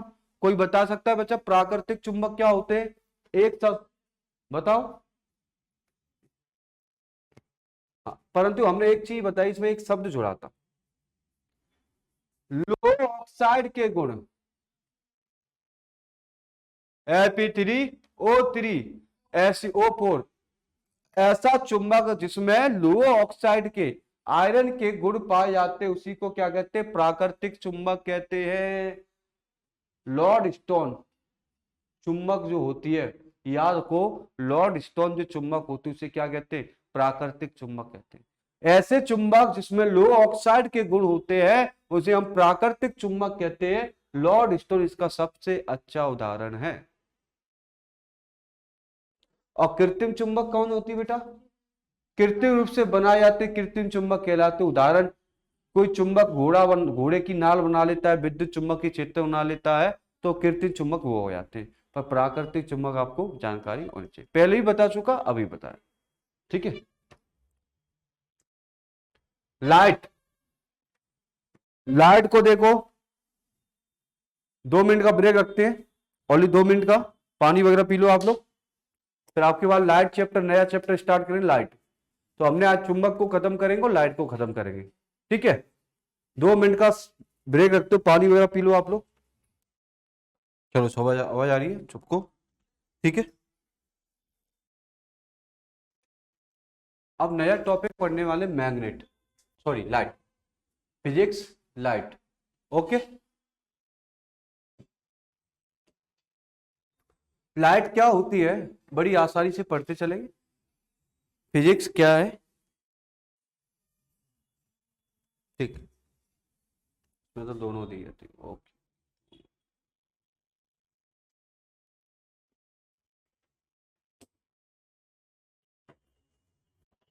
तो लाइट क्या है, सबसे मुख्य चीज क्या है? लाइट आप देखते हो बेटा, प्रकाश की लाइट क्या है, सूर्य का प्रकाश क्या है, चंद्रमा का प्रकाश क्या सा होता है, बल्ब में किस प्रकार की लाइट होती है, ऊर्जा, मोमबत्ती से लाइट उत्पन्न होती है। आज लाइट को पढ़ने वाले हैं। आज लाइट कंप्लीट कर लेंगे, कल हम दर्पण, लेंस दो कंप्लीट करेंगे, ठीक है, जिसके माध्यम से हमें जल्द से जल्द कवर होता चला जाए। भौतिक विज्ञान की वह शाखा जिसके अंतर्गत हम प्रकाश तथा इससे संबंधित विभिन्न क्रियाओं का क्या करते हैं, अध्ययन करते हैं। प्रकाश विज्ञान प्रकाशी कहते हैं। प्रकाश एक ऊर्जा जो हमारी आंखों से को संवेदन करती, जिसके कारण हम वस्तु को क्या कर सकते, देख सकते। The branch of physical science under which the study for of light various activity related two is called light science, ठीक है। कहने का अर्थ है यह विज्ञान की वह शाखा जिसके कारण हम वस्तु को देख सकते हैं, उसको महसूस कर सकते हैं। Light is the energy, light क्या बेटा, एक प्रकार की ऊर्जा है। ये भी आपको याद रखना, ये प्रश्न आ सकता है कि लाइट क्या है, तो लाइट एक प्रकार की ऊर्जा है और कुछ नहीं। ऊर्जा क्यों कह रहे हैं, देखो आपको महसूस होती है। आप धूप में खड़े हो जाओ तो आपको गर्मी लगने लगेगी। आप किसी भी लाइट के सामने खड़े जाओ तो आपका टेम्परेचर बढ़ने लगता है। तो लाइट एक प्रकार की क्या है, ऊर्जा है। ये तो फील भी होता है बेटा, सूर्य का तापमान क्या देता है, ऊर्जा देता है, हमको गर्मी देता है। तो गर्मी क्या है, ऊर्जा है। तो लाइट इज द एनर्जी, क्या बेटा, एनर्जी। Sense your eyes. अगर हम बात करेंगे लाइट के माध्यम से हम क्या करते हैं, वस्तु को संवेदनशील संश्लेषित कर सकते हैं। अर्थात अगर लाइट नहीं होगी ना तो हम वस्तु को देख नहीं पाएंगे। आपको ये नहीं पता कि आप पहले जब मान के चलेगा अंधेरा कमरा था, क्या था बच्चा, एक अंधेरा कमरा है, यहाँ पर आपके मोबाइल, यहाँ पर आपकी वस्तु रखी है, कोई कुछ रखा है, जैसे मान लो आपका पेन रखा है या बुक्स रखी है, बुक्स ले लो। अंधेरा कमरा था, आपकी बुक्स रखी है। आप इस कमरे में एंटर करके गए तो आपने स्विच को दबाया, तो बताओ लाइट पहले कहाँ पड़ेगी, आपकी आंखों में या बुक्स पर? यही तो बताना चाहता हूं आपसे कि एक अंधेरे कमरे में गए और बुक्स रखी थी, आपने लाइट को जलाया, तो लाइट सबसे पहले कहाँ पड़ेगी, बुक्स पे पड़ेगी या लाइट उस पर, आपकी आंखों पर? नहीं, लाइट सबसे पहले आती है बुक्स पर। बुक्स से रिफ्लेक्ट होगी, क्योंकि आप देखना किस चाहते हो, पुस्तक को देखना चाहते हो ना। आप किसको देखोगे, बुक्स को देखोगे। तो सबसे पहले लाइट बुक्स पर पड़ेगी, बुक्स रिफ्लेक्ट करेगी, फिर आपकी आंखों पर पड़ेगी। तो कहने का अर्थ है कि अगर जिस वस्तु को देखते हैं ना, उस वस्तु के माध्यम से आपकी आंखों पर रिफ्लेक्ट होती है हमेशा लाइट। एकदम तुम अभी बताओ, एकदम उजाले से आओ तुम, तो आपकी आंखों में चकाचौंध हो जाता है थोड़ा सा। तो हमेशा वस्तु पर, तो वही बात बोली गई, ठीक है। क्या लिखा है, जिसके कारण वस्तु को देख सकते हैं और प्रकाश की उत्पत्ति के लिए ऊष्मा की आवश्यकता होती है। ये तो है ही, ये तो इंपोर्टेंट है। प्रकाश प्रकाश में ऊष्मा नहीं होगी, क्या नहीं होगा, ऊष्मा नहीं होगी तो प्रकाश प्रकाश नहीं होगा। देखो अभी भी इस कमरे में लाइट जल रही है, अभी भी इस कमरे में लाइट जल रही है तो कौन आ रही है, ऊष्मा प्रकट हो रही है। क्या हो रही है, ऊष्मा, ऊष्मीय ऊर्जा प्राप्त हो रही है। तो आपको ऊष्मा प्राप्त होती है, लाइट में हमेशा ऊष्मा और ऊर्जा दोनों प्राप्त होती है।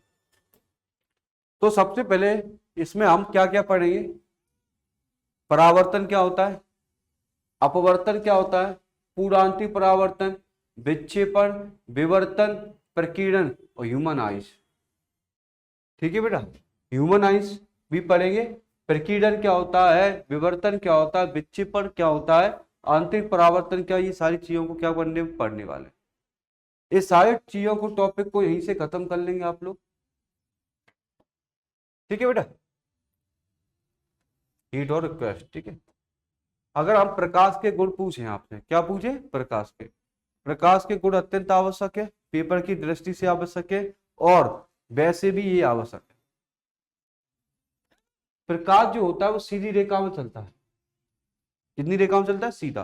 कभी भी प्रकाश का माध्यम चेंज नहीं होता, ऐसे नहीं चलेगा कि टेढ़ा मेढ़ा नहीं चलेगा। प्रकाश हमेशा अगर लाइट लगी तो सीधे ही आएगी। सूर्य की किरणें हमेशा कहां पड़ती, सीधी ही पड़ती। ऐसा नहीं होता कि सर आप कहोगे सर प्रकाश की किरणें मुड़ तो जाती, कहां मुड़ जाती, वो तो तुम आ जाते हो, तुम पे सीधी जा रही है, वो तो भेज रही है। प्रकाश हमेशा सीधे ही चलता है। पहला प्रॉपर्टी याद कर लो, प्रकाश की चाल जो होती है वो हमेशा सीधी होती है, स्ट्रेट होती है। अगर आपसे पूछा जाए प्रकाश के गमन के लिए कोई मीडियम की आवश्यकता नहीं होती, कोई मीडियम की आवश्यकता नहीं होती बच्चा, इस बात को ध्यान रखना। ध्वनि के चलने के लिए मीडियम था, साउंड चलने के लिए मीडियम था, परंतु बेटा प्रकाश के चलने की माध्यम की आवश्यकता नहीं हुई। वो किसी भी माध्यम में चल सकता है, ठोस में भी चल सकता है, द्रव में भी चलता है, गैस में भी चलता है। विशेष रूप से कोई माध्यम की आवश्यकता नहीं होती थी। ध्वनि में आपने बता दी ठोस में चाल ज्यादा होती है, द्रव में चाल कम होती है, गैस में ना के बराबर होती है, परंतु प्रकाश में ऐसा कोई एक्टिव नहीं है। प्रकाश क्या है, उसके माध्यम की आवश्यकता नहीं है, वो किसी माध्यम में चल सकता है। कहने का अर्थ है बेटा वो ठोस में भी, द्रव में, गैस, किसी भी माध्यम में गति कर सकता है। फिक्स उसके लिए कोई माध्यम नहीं है कि इसकी चाल इसमें ज्यादा, इसकी चाल इसमें ज्यादा, इसकी चाल ज्यादा। यहाँ यांत्रिक तरंगे, नॉन मैकेनिकल वेव, बताओ यांत्रिक तरंगों के उदाहरण कौन थे, अनुप्रस्थ और अनुदैर्घ्य। मैकेनिकल तरंगे पढ़ाई थी, मैकेनिकल वेव्स, वेव्स पढ़ाई थी। तो मैकेनिकल वेव में दो थी, लॉन्गिट्यूडनल और ट्रांसफर। और ध्वनि कौन सी थी, लॉन्गिट्यूडनल। इसी तरह जो प्रकाश जो होता है वो कौन सा होता है, प्रकाश जो होगा आयांत्रिक तरंगे। प्रकाश जो होता है बेटा आपको बताया, light is the example of non mechanical wave. याद रख लेना बच्चों, ये पूछा जाएगा कि ध्वनि तो होती है मैकेनिकल वेव्स की, और जो प्रकाश की तरंगे जो होती है वो नॉन मैकेनिकल वेव्स की होती है। There is no need medium, इसमें किसी प्रकार की माध्यम की आवश्यकता नहीं होती है, वो स्पेशल किसी माध्यम में चल सकता है। The velocity of light maximum in the vacuum about 3 lakhs। क्या कह रहा है आपको पता है थोड़ा, ये कह रहा है प्रकाश का वेग निर्वात में सबसे अधिक होता है, वैक्यूम में क्या होता है, लगभग 3 लाख किलोमीटर प्रति सेकंड। समझ में आया, वैक्यूम क्या होता है। आपको बता दूं बेटा, इस कमरे में लाइट जल रही है, वेग कम है, क्योंकि इसमें गैस है। इस कमरे में क्या है, गैस है। गैस होगी तो धूल मिट्टी के कण भी इसमें, समझना बेटा। थोड़ा सा स्पेसिक पढ़ो, स्पेसिक सीखो, क्या बता रहा हूं बेटा।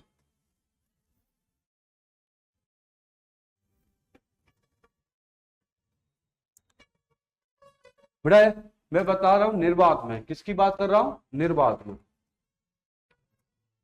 Velocity of the light maximum vacuum में, किसमें, वैक्यूम में कितनी होती है, 3 लाख प्रति सेकंड। अगर इस कमरे से पूरी गैस निकाल दो, वैक्यूम बन जाएगा। अभी इस कमरे में गैस है, ऑक्सीजन, नाइट्रोजन, हाइड्रोजन गैस है, जो जैसी प्रकाश आता है तो उस गैस के अणुओं से टकराकर फैल रहा है। क्या कर रहा है, फैल रहा है। अगर उधर, अगर इस कमरे बेटा में एक वो लगा दूं,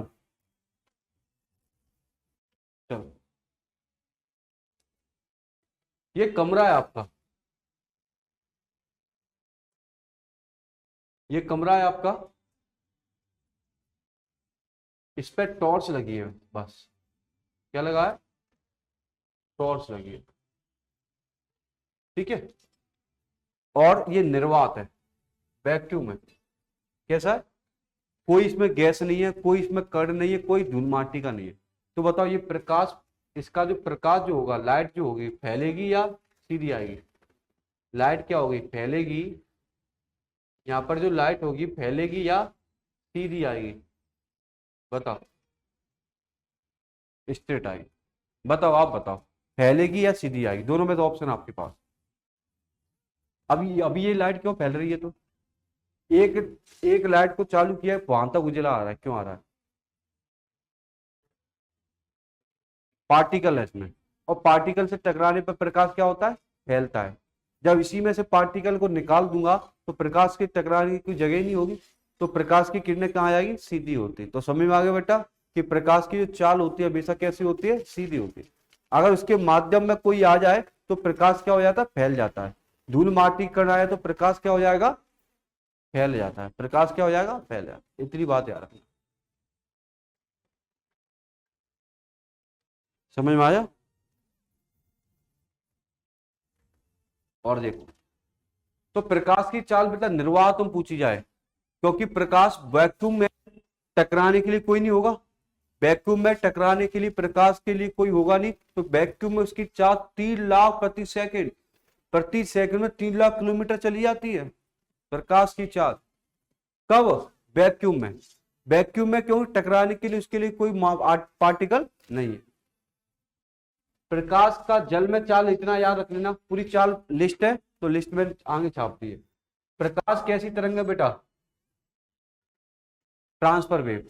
ये भी याद कर लेना, यांत्रिक तरंगों अनुप्रस्थ तरंगों का उदाहरण है। प्रकाश तरंगों में आवर्ती तरंग दैर्घ्य पाई जाती है। प्रकाश में बेटा फ्रीक्वेंसी होगी और क्या होगा? वेवलेंथ होगा। कोई मुझे बता सकता है कि वेवलेंथ क्या होती है? प्रकाश में कैसी होती है? ट्रांसफर वेव होती है और फ्रीक्वेंसी और वेवलेंथ होती है। कोई बच्चा मुझे फ्रीक्वेंसी बता दे और वेवलेंथ बता दे।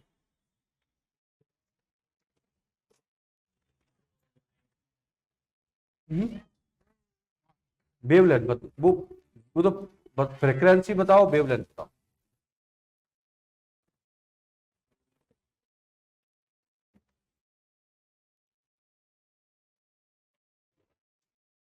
हाँ, हॉर्न टू हॉर्न, या तुम कह सकते हो संपीड़न टू संपीड़न, कंप्रेशन वगैरह, ठीक है।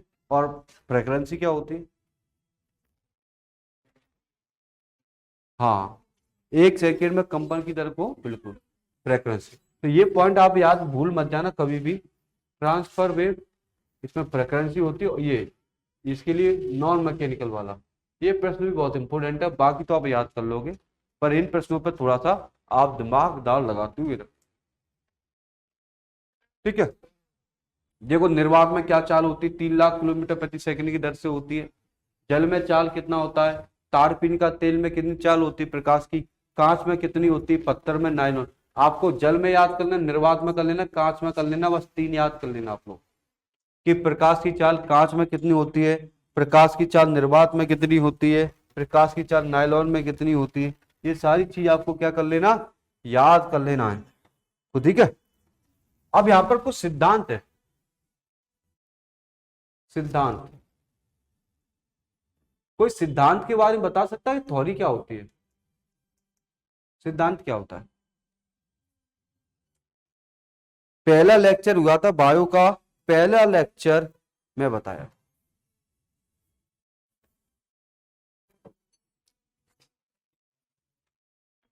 बताओ बताओ, नींद भी आ रही। बताओ बताओ बताओ, सिद्धांत क्या होता है, थ्योरी क्या होती है?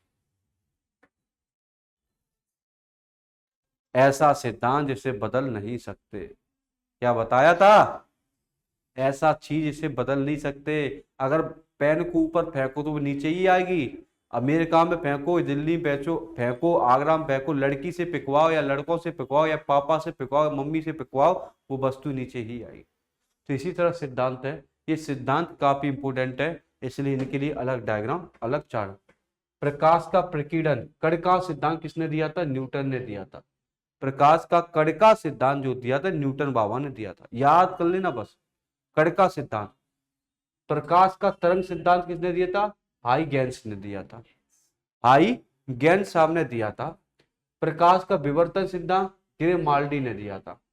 प्रकाश का व्यतिकरण सिद्धांत यंग ने दिया था। ये याद है, क्वांटम सिद्धांत बहुत इंपोर्टेंट है। प्रकाश का क्वांटम सिद्धांत किसने दिया था? प्लांक। किसने दिया बच्चों? प्लांक।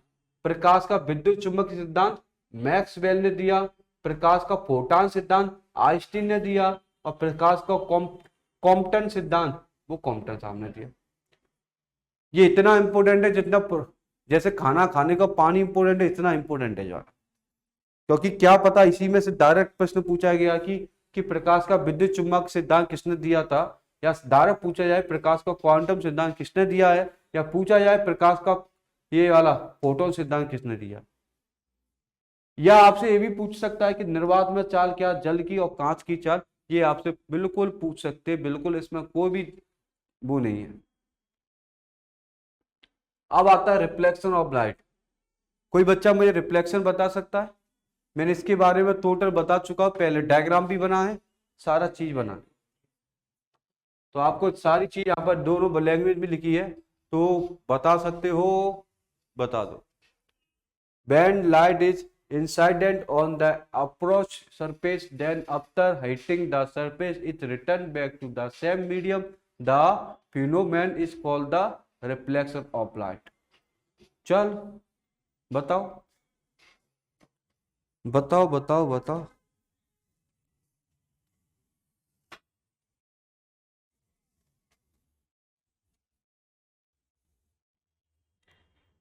नहीं आया? बताओ। हाँ बिल्कुल राइट बात, बिल्कुल राइट है। अगर कोई बॉल है मेरे पास, क्या है? बॉल है मेरे पास, कोई टेनिस की बॉल है, टेनिस, ध्यान रखना। अगर मेरे पास टेनिस की बॉल है और टेनिस की बॉल को मैं दीवार में मारता हूं, वो कहाँ जाएगी? अगर मेरे पास लोहे की गेंद है तो दीवार पे मारूंगा, वापस आएगी? वो वहीं पर रुक जाएगी, तो वो रिफ्लेक्शन नहीं हुआ। जब किसी वस्तु को फेंका जाए और उसी दिशा में वापस आ रही है तो वो रिफ्लेक्शन कहता है। ठीक है, क्या है? देखो यहां पर आपतित किरणें, कौन सी किरणें?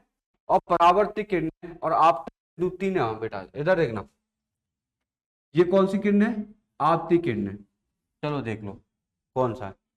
इंसाइडेंट ray, reflected ray and point of the incident point.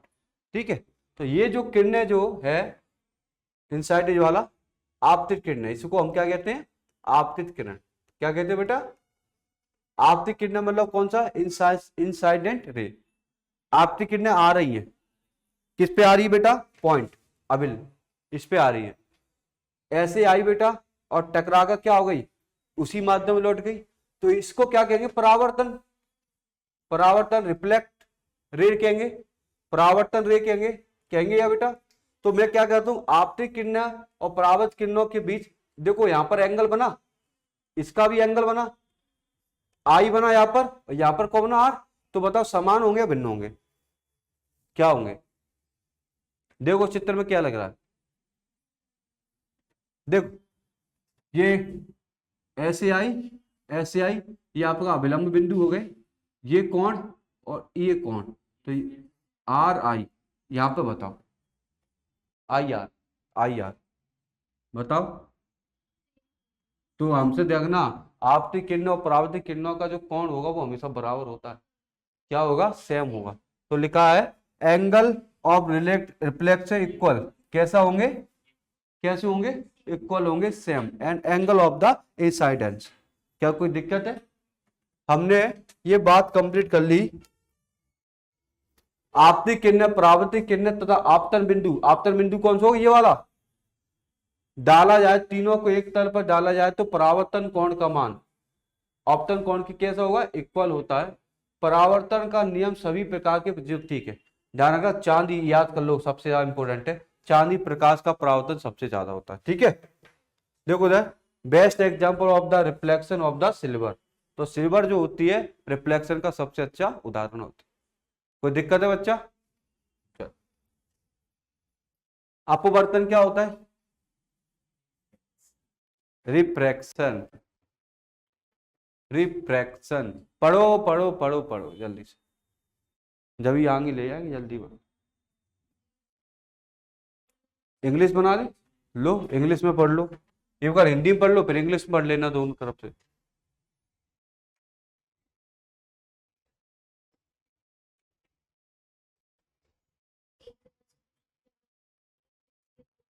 हाँ सही बात।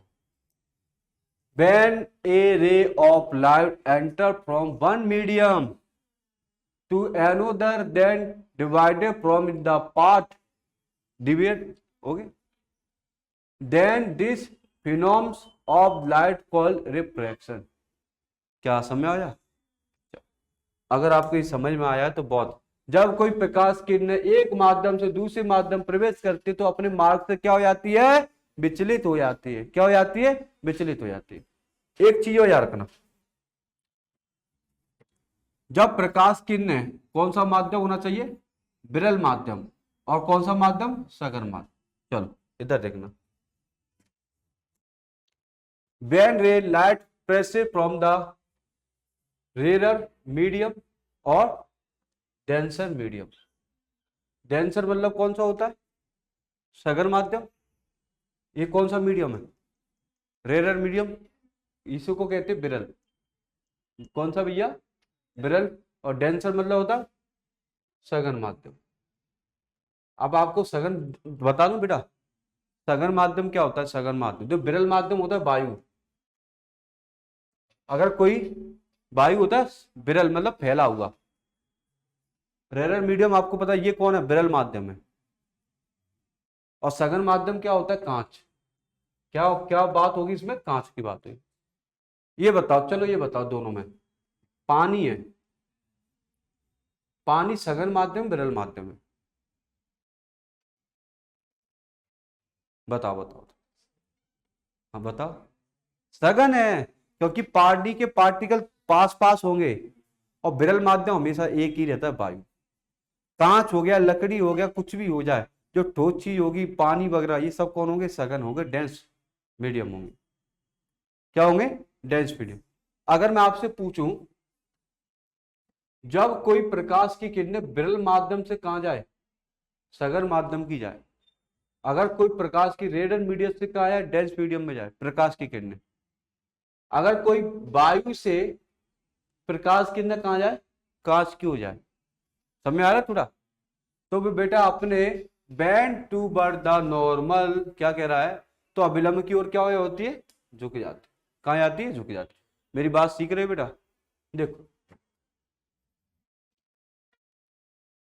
ये कौन सी रे बेटा? ठीक है बेटा, आपतित।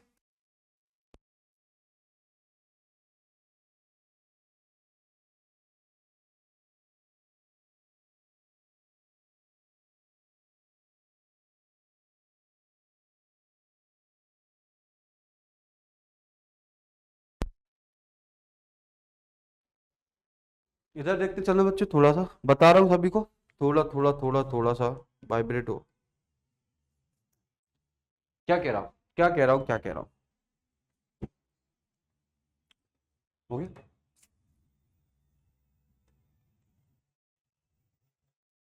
ठीक ठीक है, ठीक है बच्चों। अगर मैं आपसे एक चीज पूछूं तो, रेरर माध्यम, ये कौन सा माध्यम बेटा? इसको इंग्लिश में क्या कहते हैं? रेरर। क्या?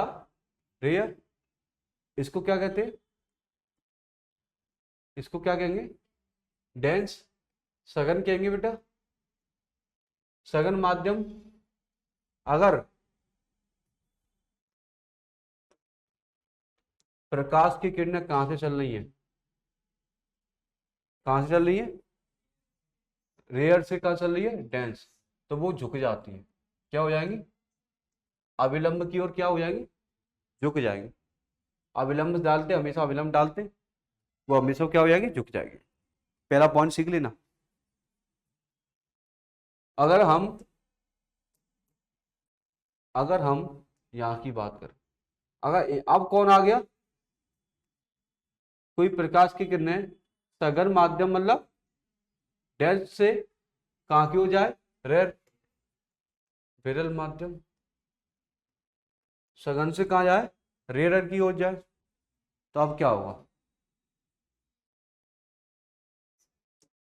यहां से चल रही बेटा, अब क्या हो जाएगी, ये अवलंब से झुकेगी नहीं, अवलंब से दूर हो जाएगी, अवलंब से क्या हो जाएगी, दूर हट जाएगी। ये क्या कर रही है, झुक रही है, दूर हट रही है। तो दो केस याद कर लो बस, जब रेयर माध्यम से डेंस जाएगी तो क्या हो जाएगी, झुक जाएगी, जब डेंस से रेयर जाएगी तो क्या हो जाएगी, अवलंब से दूर हो जाएगी। दो याद कर लो बस, क्योंकि ये दो ही पूरे चैप्टर की जड़ है।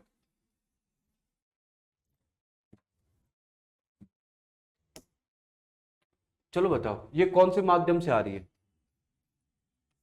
ये प्रकाश की किरणें किस माध्यम से आ रही है, रेयर से आ रही है, वायु से आ रही है। ये कौन सा आ रहा है, विरल माध्यम से आ रही है ना, किस माध्यम से आ रही है, और कहां की ओर आ रही है, पानी, तो किसकी ओर आ रही है, डेंस आ रही है।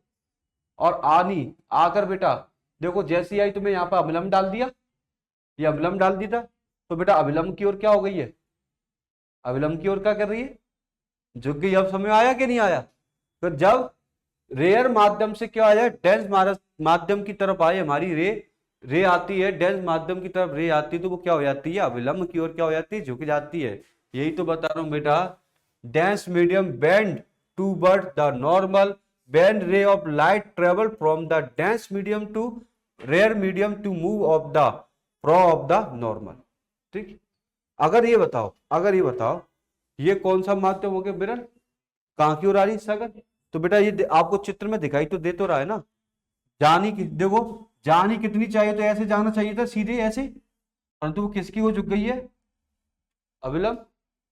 आया समझ बेटा थोड़ा सा कि अपवर्तन क्या होता है। तो बेटा प्रकाश किरणें से सघन माध्यम से विरल माध्यम की हो जाती तो अविलंब से क्या हो जाएगी, दूर हट जाए। आपतित किरणें, अपवर्तन किरणें, अविलंब तीनों एक ही तल पर होते, वो तो सीधा देखो, एक आपतित किरणें होगी इंटर है, ये होगी एक ही तल से दूसरी निकली है, और अविलंब भी एक ही तल पर होगी। प्रकाश की चाल, पहले अपवर्तन की उदाहरण देख लो। प्रकाश की चाल विभिन्न भिन्न माध्यमों में भिन्न भिन्न होती है।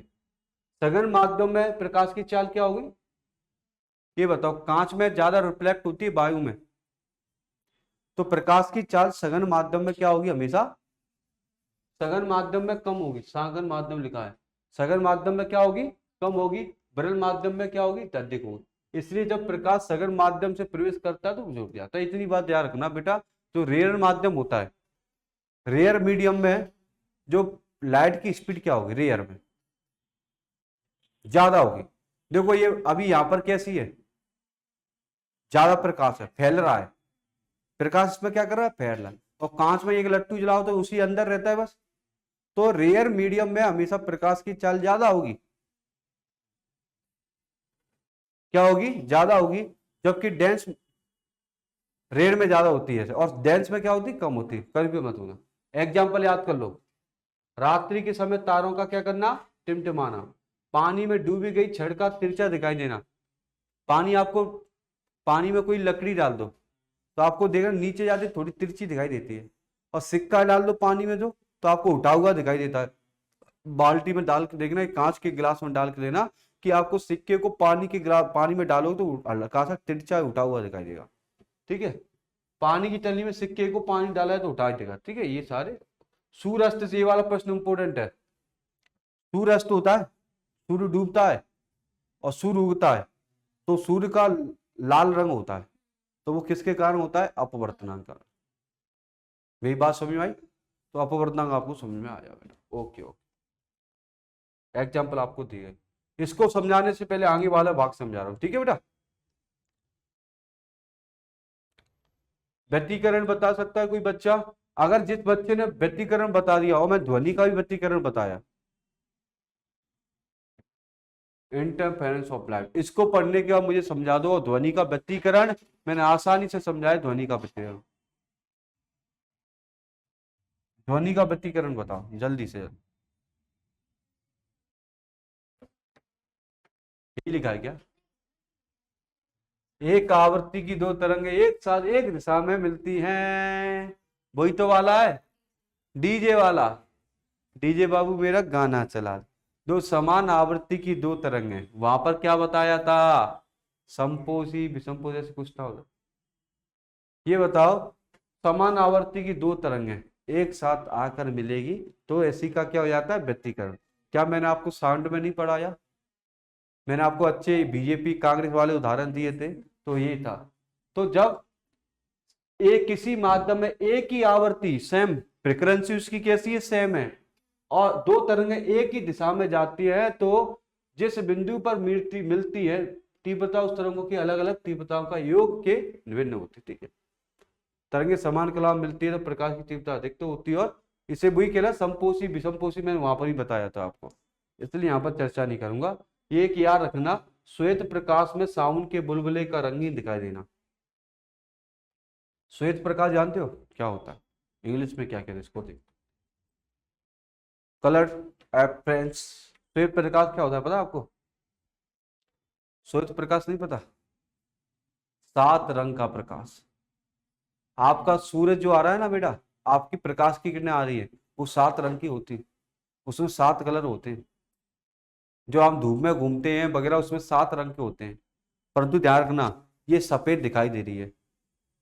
क्यों दिखाई दे रही है? वो भी कारण है, क्योंकि सफेद रंग को परावर्तन कर लेती है और बाकी रंग को अवशोषण कर लेती है, एब्जॉर्ब कर रही है। तो जो सूर्य का प्रकाश होता है उसमें सात रंग होते हैं। बेजानी हैप्पी नाला पढ़ा होगा 11th में, 10th में, 9th में पढ़ा होगा, तो 12 कारण। ठीक है, तो ये प्रश्न आ चुका है, साबुन के जो बुलबुले होते हैं, साबुन का बुलबुला वो रंगीन ही क्यों दिखाई देता है? आप खेलते हो साबुन के सरफ लगाते, सरफ खोलते तो बुलबुले आते हैं, वो रंगीन दिखाई देते हैं व्यतिकरण के कारण। चलो वस्तुओं का रंग पढ़ लेते, कलर ऑब्जेक्ट। क्या पढ़ने वाला? कलर।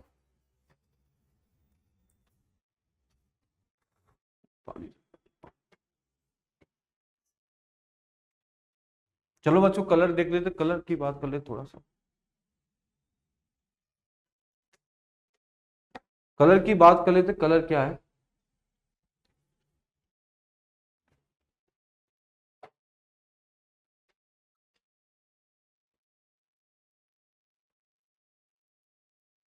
ठीक है, कलर क्या?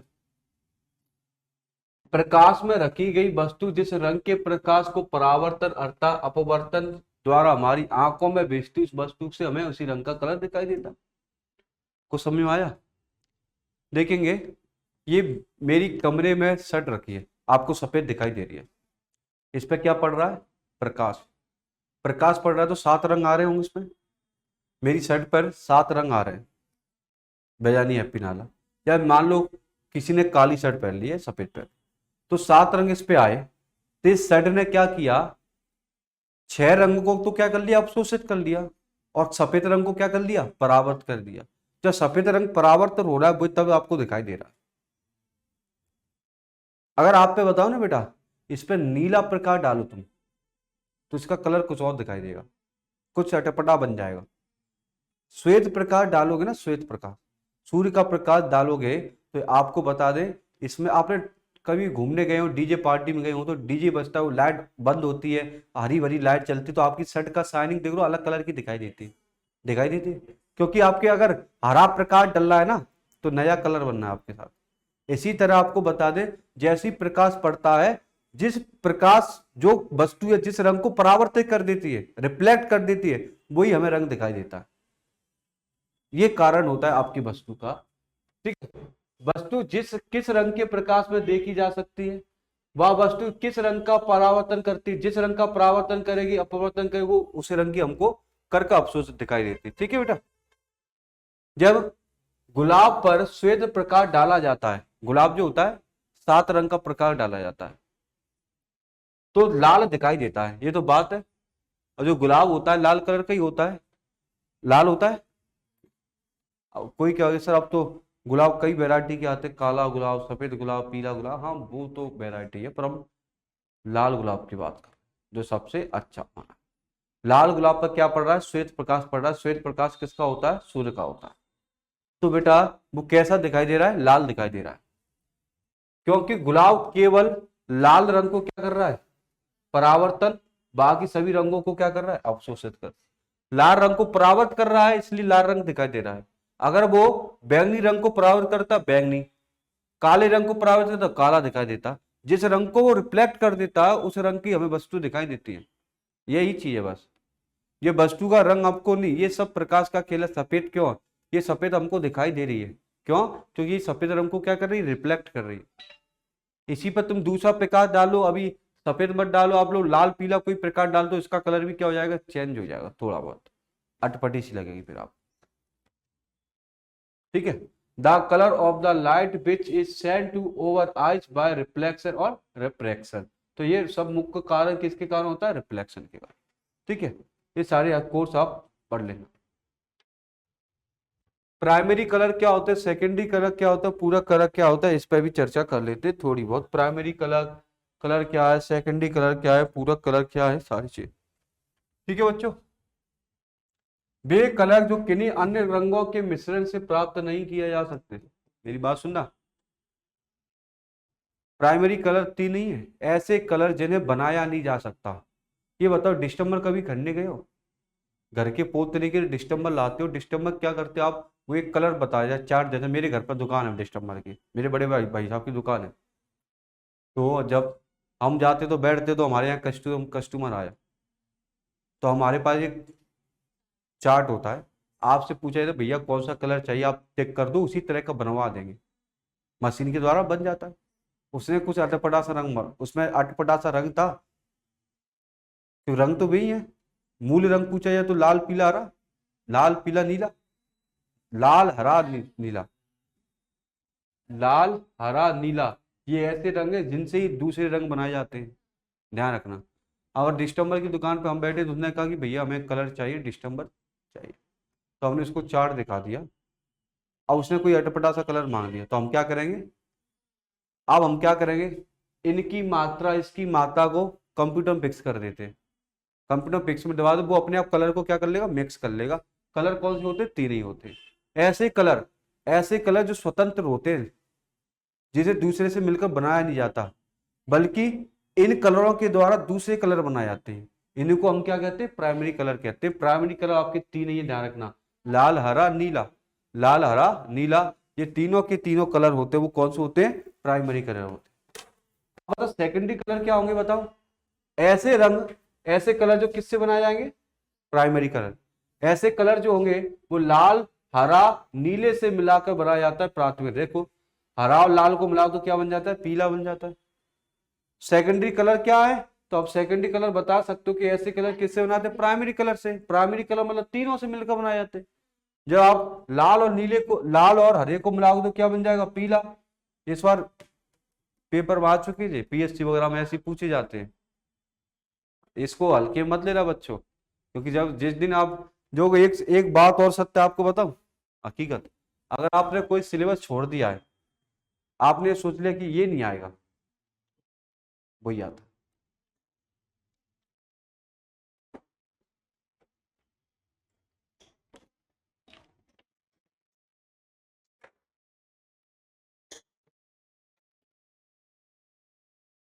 बात करें तो बेटा, यहां से यही बात करे थे, हरा लाल मिलकर क्या बनाएगा? नीला। नीला प्लस लाल मिलाकर मेजेंटा, और नीला हरा मोरपंखी बनाता। अब पूरक रंग कौन सा होता है आपका? पूरक रंग बेटा सफेद होता है। कैसा होता है? सफेद। ठीक है। ऐसा रंग जो प्राइमरी कलर और सेकेंडरी कलर के मिश्रण से बनता है, जैसे लाल प्लस मेजेंटा बना लो तो क्या बनेगा? सफेद। हरा प्लस मेजेंटा बना लो, सफेद। तो नीला पीला मिलाकर सफेद बनेगा। ऐसे कलर को हम क्या कहते हैं? पूरक कलर कहते हैं। एक बार देखो जल्दी से, फटाफट बच्चों देखो, कोई दिक्कत तो मैं आपके कमेंट पढ़ने जा रहा हूँ, कोई प्रॉब्लम है तो जल्दी से कमेंट पढ़ रहा हूँ सब बच्चों आपसे। कांग्रेस, हाँ बीजेपी कांग्रेस वाला, ठीक है, ओके ओके, ठीक है बेटा, ये सारी चीजें समझ में आई आप लोगों को, ठीक है, कोई दिक्कत बात नहीं। अब बेटा प्रिज्म पढ़ लेते हैं। 9th क्लास का साइंस चल रहा है बेटा अभी, कल चलेगा 10th क्लास का साइंस। 10th क्लास में दर्पण पढ़ेंगे और लेंस पढ़ेंगे, तो कल 10th क्लास का साइंस पढ़ेगा। आपका साइंस है नहीं बेटा, 9th 10th का ही साइंस आता है, 11th का नहीं आता। 12th का कंपटीशन में जो साइंस है वो 9th 10th का ही है। अगर जिस बच्चे ने 9th 10th की एनसीईआरटी पढ़ने साइंस, वो बहुत अच्छा साइंस हो जाएगा उसका। 9th और 10th की एनसीईआरटी पढ़ लो, सारे फिजिक्स केमिस्ट्री बायो बॉटनी जो भी पढ़ लो सफिशिएंट होती है हर एग्जाम के लिए। तो आप यूपीएससी तक की आप उसको साइंस मान सकते हैं 9th 10th का। अब बात करेंगे प्रिज्म क्या होता है, श्वेत प्रकाश का बड़ विक्षेपण क्या होता है बेटा, ये बताओगे बड़ विक्षेपण क्या होता है। सबसे पहले आपको बता दूं, ये बताओ, जब प्रकाश की किरणें एक पतले प्रिज्म से गुजरती हैं, भाई बात समझ रहे हो बच्चों, तो किरणें अपने मार्ग से क्या हो जाती है, विचलित हो जाती है, साथ ही सात रंग को क्या करती थे, बिखेर देती है। अब मेरी बात सुनो बेटा, मेरी बात सुनो, ये प्रकाश की किरणें आ रही है, आप बताओ ये अपने मार्ग से थोड़ी सी विचलित हो रही है कैसे, तो बताओ यहाँ पर कौन हो रहा हो, परावर्तन या अपवर्तन, रिफ्रैक्शन या रिफ्रैक्शन, कौन सा, परावर्तन अपवर्तन,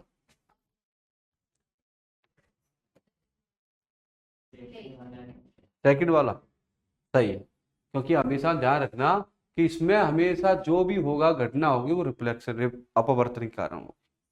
देखेंगे ये कांच का कोई प्रिज्म लिया है, कांच का क्या लिया है, कांच का क्या लिया है, प्रिज्म लिया है, और यहाँ से प्रकाश गुजार रहे हैं, श्वेत प्रकाश है, श्वेत प्रकाश में जैसे ही गुजारा तो वो अपनी दिशा को क्या कर लिया, चेंज कर लिया। आप देखेंगे सबसे पहले बात करें कि 7 विभिन्न रंगों के प्रकाश में क्या हो जाता है, विभक्त हो जाता है, क्योंकि सूर्य का प्रकाश जो होता है वो श्वेत प्रकाश है। क्या है, श्वेत प्रकाश। प्रिज्म में श्वेत प्रकाश के कारण प्राप्त 7 रंगों को पट्टिका वर्णक्रम कहलाते हैं। अब इसमें इस पूरे की पूरी को क्या कहते हैं, स्पेक्ट्रम कहते हैं, वर्णक्रम कहते हैं। आपने पढ़ा होता वर्णक्रम थोड़ी, तो 7 रंग जब फैल जाते हैं, 7 रंग जब मिलते हैं उसको स्पेक्ट्रम या वर्णक्रम कहते हैं।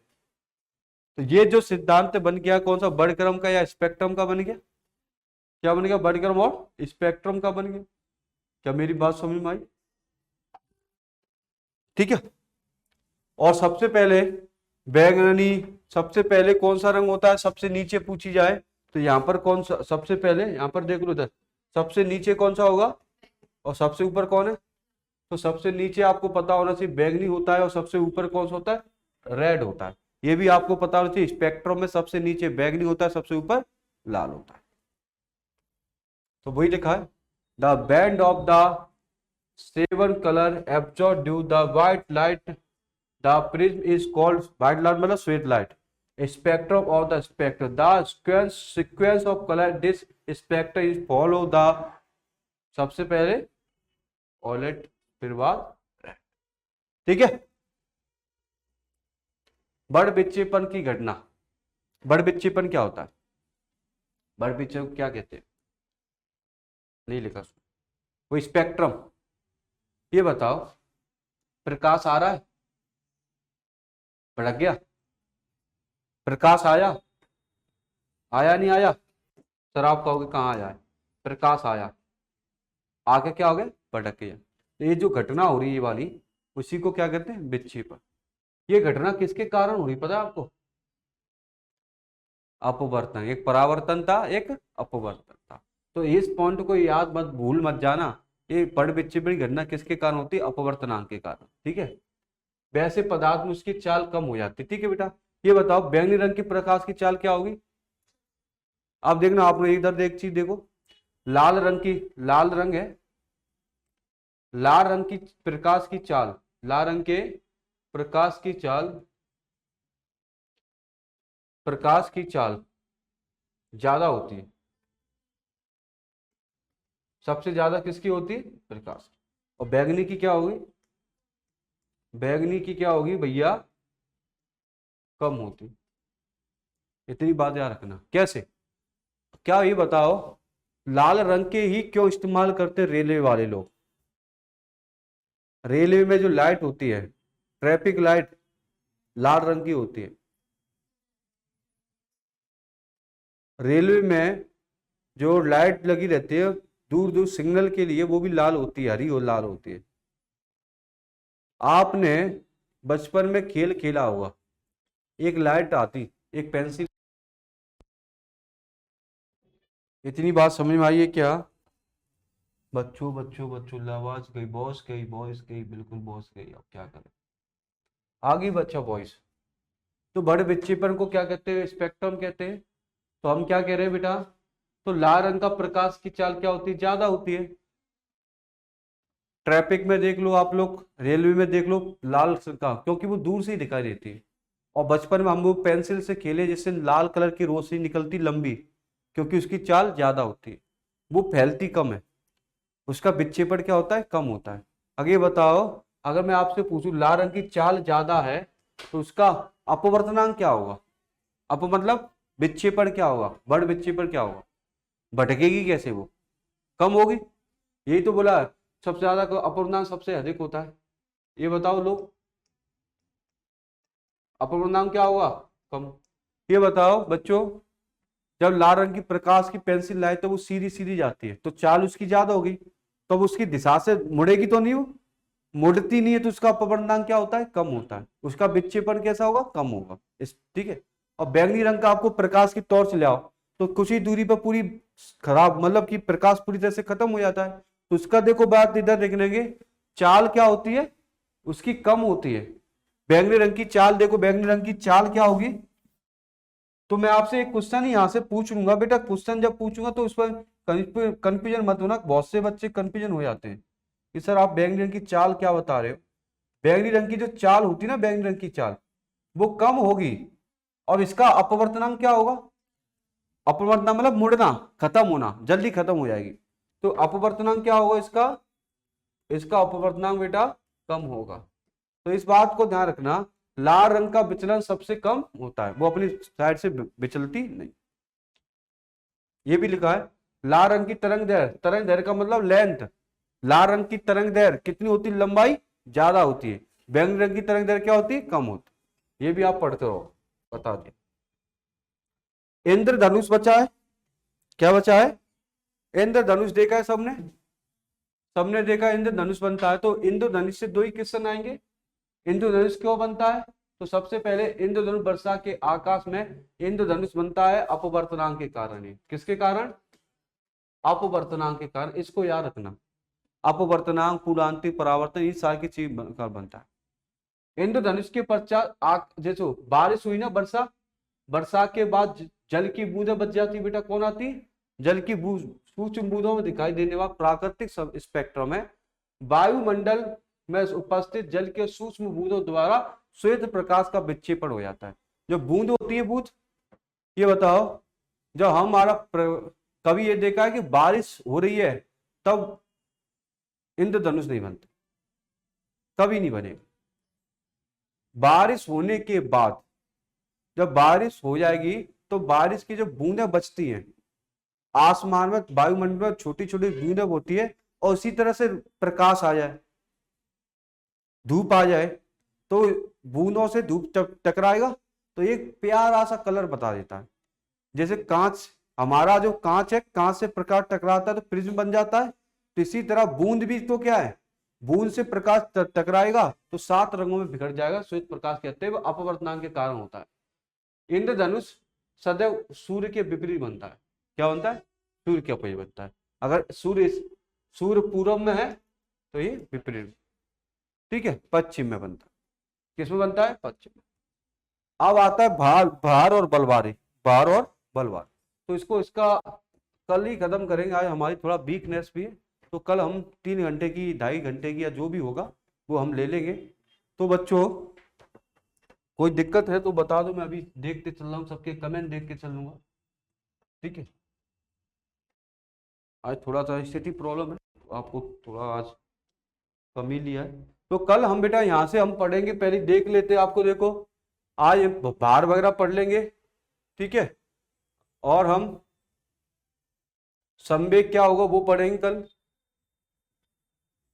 आवेग क्या होगा, इम्पल्स पढ़ लेंगे पूरा, प्रक्षेप गति क्या होती है वो पूरी पढ़ेंगे, ठीक है, और साथ ही साथ लेंस और दर्पण, मिरर और लेंस पढ़ेंगे, जिससे हमारे ये भी कंप्लीट होता चलेगा।